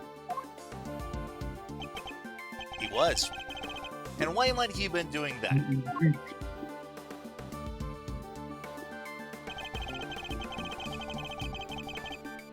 We have a piece of evidence in our possession that answers exactly that very question. Which piece of evidence shows why Chairman Winter might have been digging in the front of the planners? The report on night.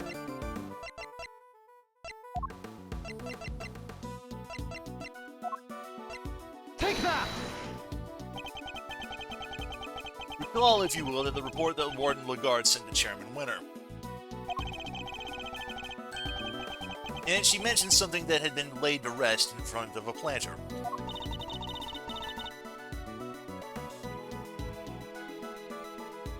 You think she was telling him where to dig?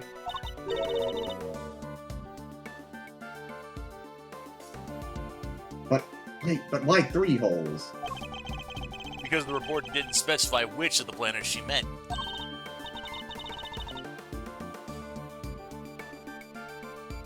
I get it. So he wasn't sure which one it was.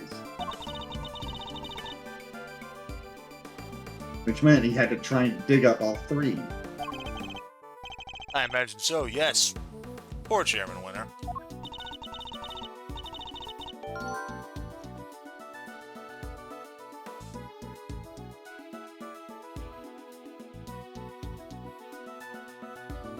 But why go to all that trouble? What was he looking for?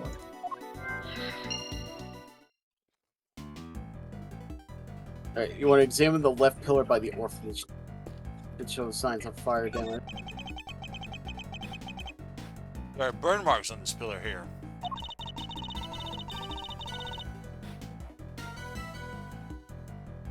The report says there was a fire sometimes on the evening of the incident. A fire?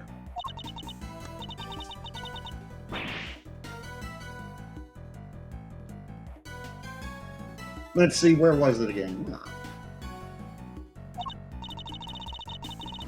Yeah, one of the orphans set a fire with some kerosene. Some sort of prank, probably.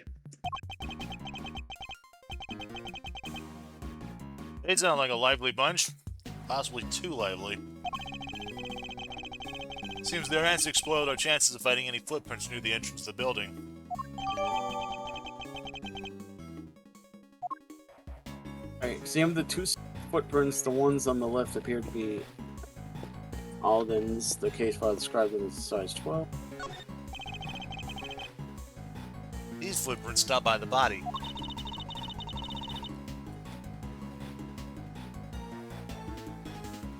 Because that means they belong to Mr. Alden, right?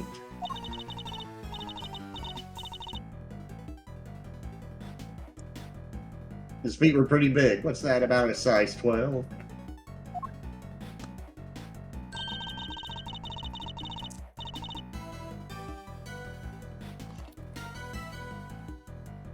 According to the file, they were the same size as his shoes. It's a match. Then yeah, the shoes. These footprints go toward the body and come back.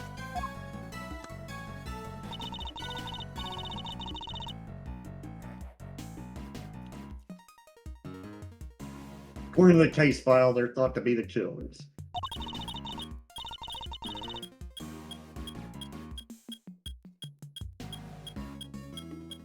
They're about a size 9, pretty average, in other words.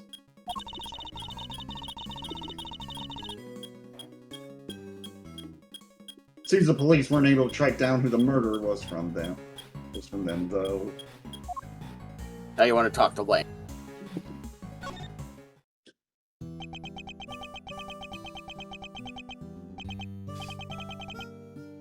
Pretty planet is covered with snow.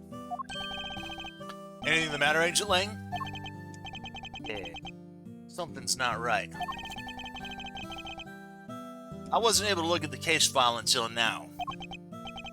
Indeed, you have Chairman Winter to thank for that, it seems. Yeah, but what's weird is, I've seen this scene somewhere before. What? swear. I keep thinking I've got it, but then it's gone. Appears to be lost in his efforts to remember. Perhaps I should leave him alone for now. So let's see. I think that's all we can learn from the scene and from now. I think that's about all we can learn from the scene for now. All right, how about I try to show you how things looked earlier on that night? That would be very much appreciated. Could you take us back to the moment in which the victim witnessed the kidnapping?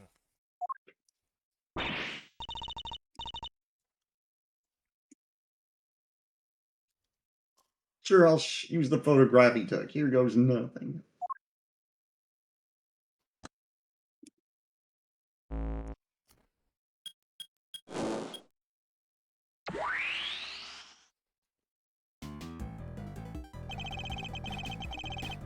That's Mr. All down in the middle of the planners.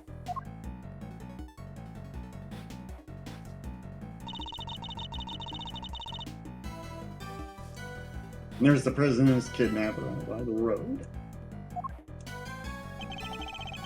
Father based his investigation on the evidence All down provided. That was why he thought the kidnapping and the orphanage were connected somehow. And how he wanted suspecting Phoebe Lagarde. He was the one running the orphanage at the time. Exactly. But when the case went to trial, Excelsius Winter put a big hold on that theory. He did. Yeah, after all, the president and the kidnapper weren't actually on the grounds of the orphanage. So it was hard to conclusively prove any kind of connection.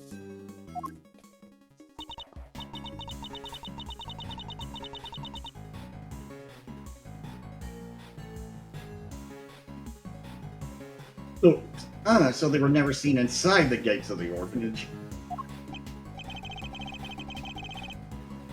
Detective busted gut to find evidence on the scene. The prosecutors come along and twist it for their own ends. Winter and Lagarde were working together.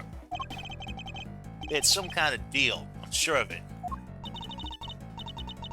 So you're saying that Chairman Winter was working with a kidnapper?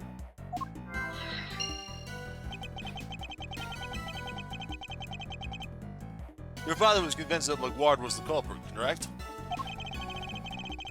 And you say he was a gifted and thorough investigator. Then he must have had more to support his theory than just Mr. Alldown's message, surely. Yeah, he must have. I just don't know what it was. It wasn't exactly a case he liked talking about.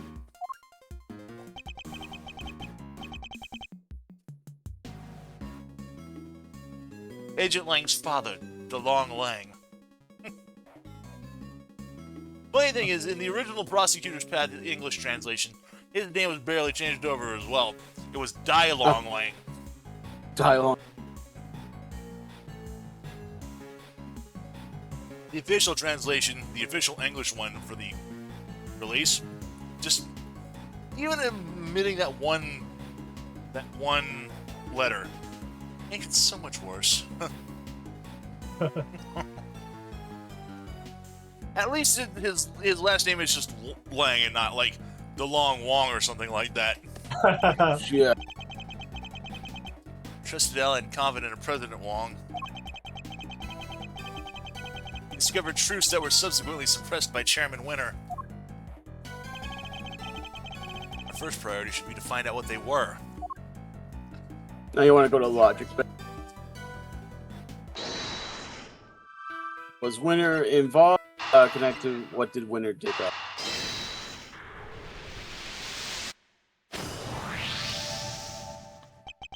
If Chairman Winter was involved in President Wong's abduction, it seems likely that whatever he dug up yesterday had something to do with the kidnapping. Oh, I get it. You do?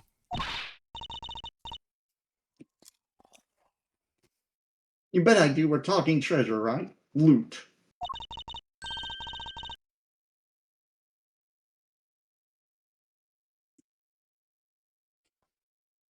He must have been digging up the ransom money. The Ransom money? 100 million spiralight? I mean, dollars is a most awful lot of cash.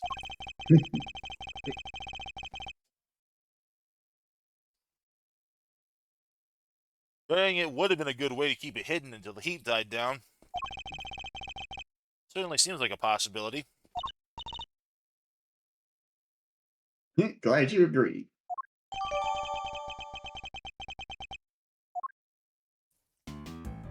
Examine the scene of the kidnapping.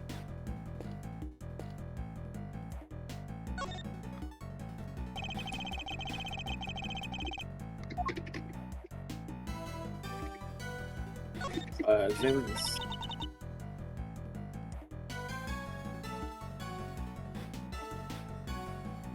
Hey, that's Snowman. That's Snowman. He looks ready to be pistol whipped! Another Homestar joke.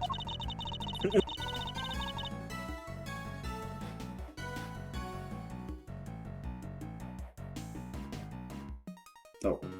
It was melted in this simulation of the morning after the murder. It was melted in the simulation of the morning after the murder, huh?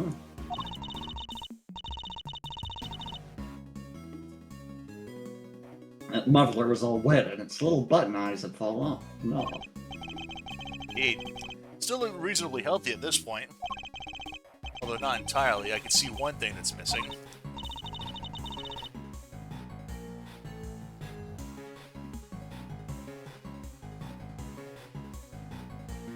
Ah, poor guy. I bet some kid took it as a stupid prank.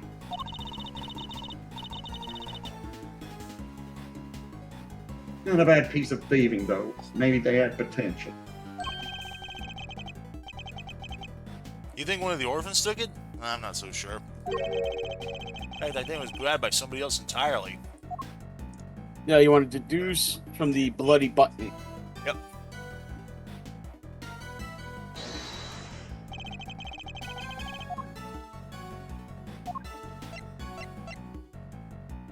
Eureka! This snowman is missing a certain something, wouldn't you say? Yeah, his right eye. Indeed. Luckily, we managed to locate it. What Mr. Albone was holding.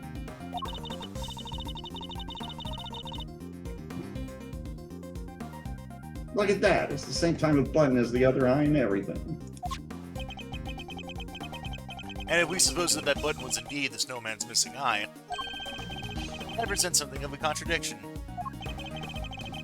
What does the button contradict? The victim's looking.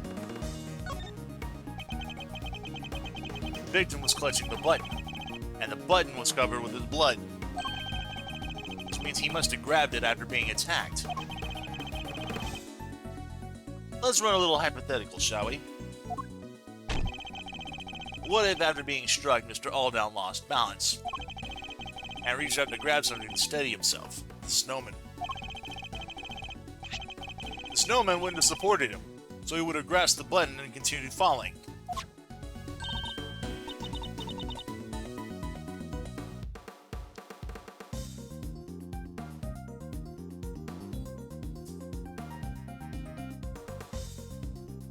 I get it, so you're saying...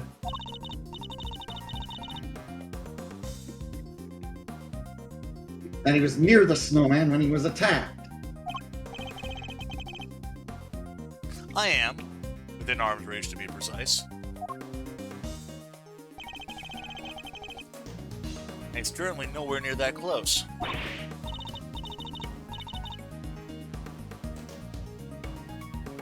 Right, but his footprints only go as far as... Right, but his footprints only go as far as the planter. He never came back this way. What if they weren't his footprints? I think we need to look at all the prints again. Alright, I'll take us back to the scene where Mr. Aldown's body was found.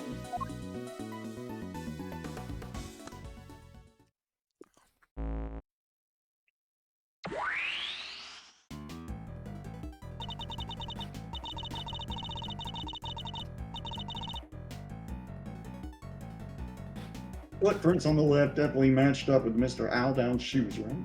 So what's the deal? Let's take another look and see if we can figure it out. Yeah, go back to the body. I was thinking about calling it here though, because it is getting Oh. it is the time. All right. You Then want to again- call it here? Then again, how much do we have left for this? We do have quite a little bit left to go. There is a good amount. Yeah. In that case, we'll go ahead and we'll take a save here. Yeah. We'll Just remember, next time we gotta go back to check the body. Yep. All right. Investigating a 12-year-old crime scene. Then. Go ahead and we'll call that here then. So. I think it's a good stopping point as it is anyway. We did get quite a bit through, even if we did start slightly late, but that's fine. These things happen.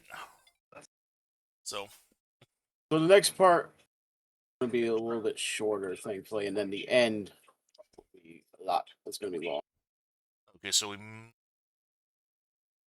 might be finishing this up next Sunday then, possibly, or not Sunday, but next Saturday probably. Next Saturday, yeah. Yeah, if we can't finish it up by the 15th, then we'll finish it up by the 22nd for certain. Mhm. So, sounds good. Sounds good. All right. In that case, we'll go ahead and leave it there for now. We'll pick this up on the 15th. Hopefully, we'll get through the rest of the game by then. So tomorrow is pretty much the same plan. We're going to go ahead and pick up more Splatoon Raiders. Because we're like near the end of that game anyway, at least in terms of the main storyline. We got the final boss. I think we got a lot of post-credits. Oh, stuff. we got plenty of post-game stuff as it is anyway. We got like practically a whole second half of the game to go outside of the main story. But yeah, we're definitely looking forward to getting that taken care of. Then I'm gonna double check to see what we're doing for the 12th, because my guy running our DMs are running our D&D game. What he's doing, he gave our group a message saying that what he's planning on doing is that he's planning on running one-shots every other week. As opposed to like every week for the time being. So we may be going back to our regular scheduled game this upcoming Wednesday, the 12th. But I do know he has something planned for the 19th. So I don't know what we're going to be doing that particular day. I'll keep you guys informed and in the loop for what we're doing. But we may be converging to continue our regular game as of this upcoming Wednesday. I don't know. Okay. We'll see on that. That's pretty much all I got for this far. So I think we'll go ahead and, like I said, put things here for now. I do want to appreciate everyone for swinging on by, both Twitch chat and CoComs as always. Always a pleasure having you guys here. Thank you for streaming. Pleasure is all ours. Yep. As always, this has been Mr. Ben. This has been Jay Smith. Straight dog. Our DM21. Yeah, hear you on that. I'm feeling kind of sleepy myself. Wishing you all a wonderful, happy evening. We will see you guys tomorrow evening for more Splatoon Raiders. Until then, later, y'all. See you, folks. Yeah.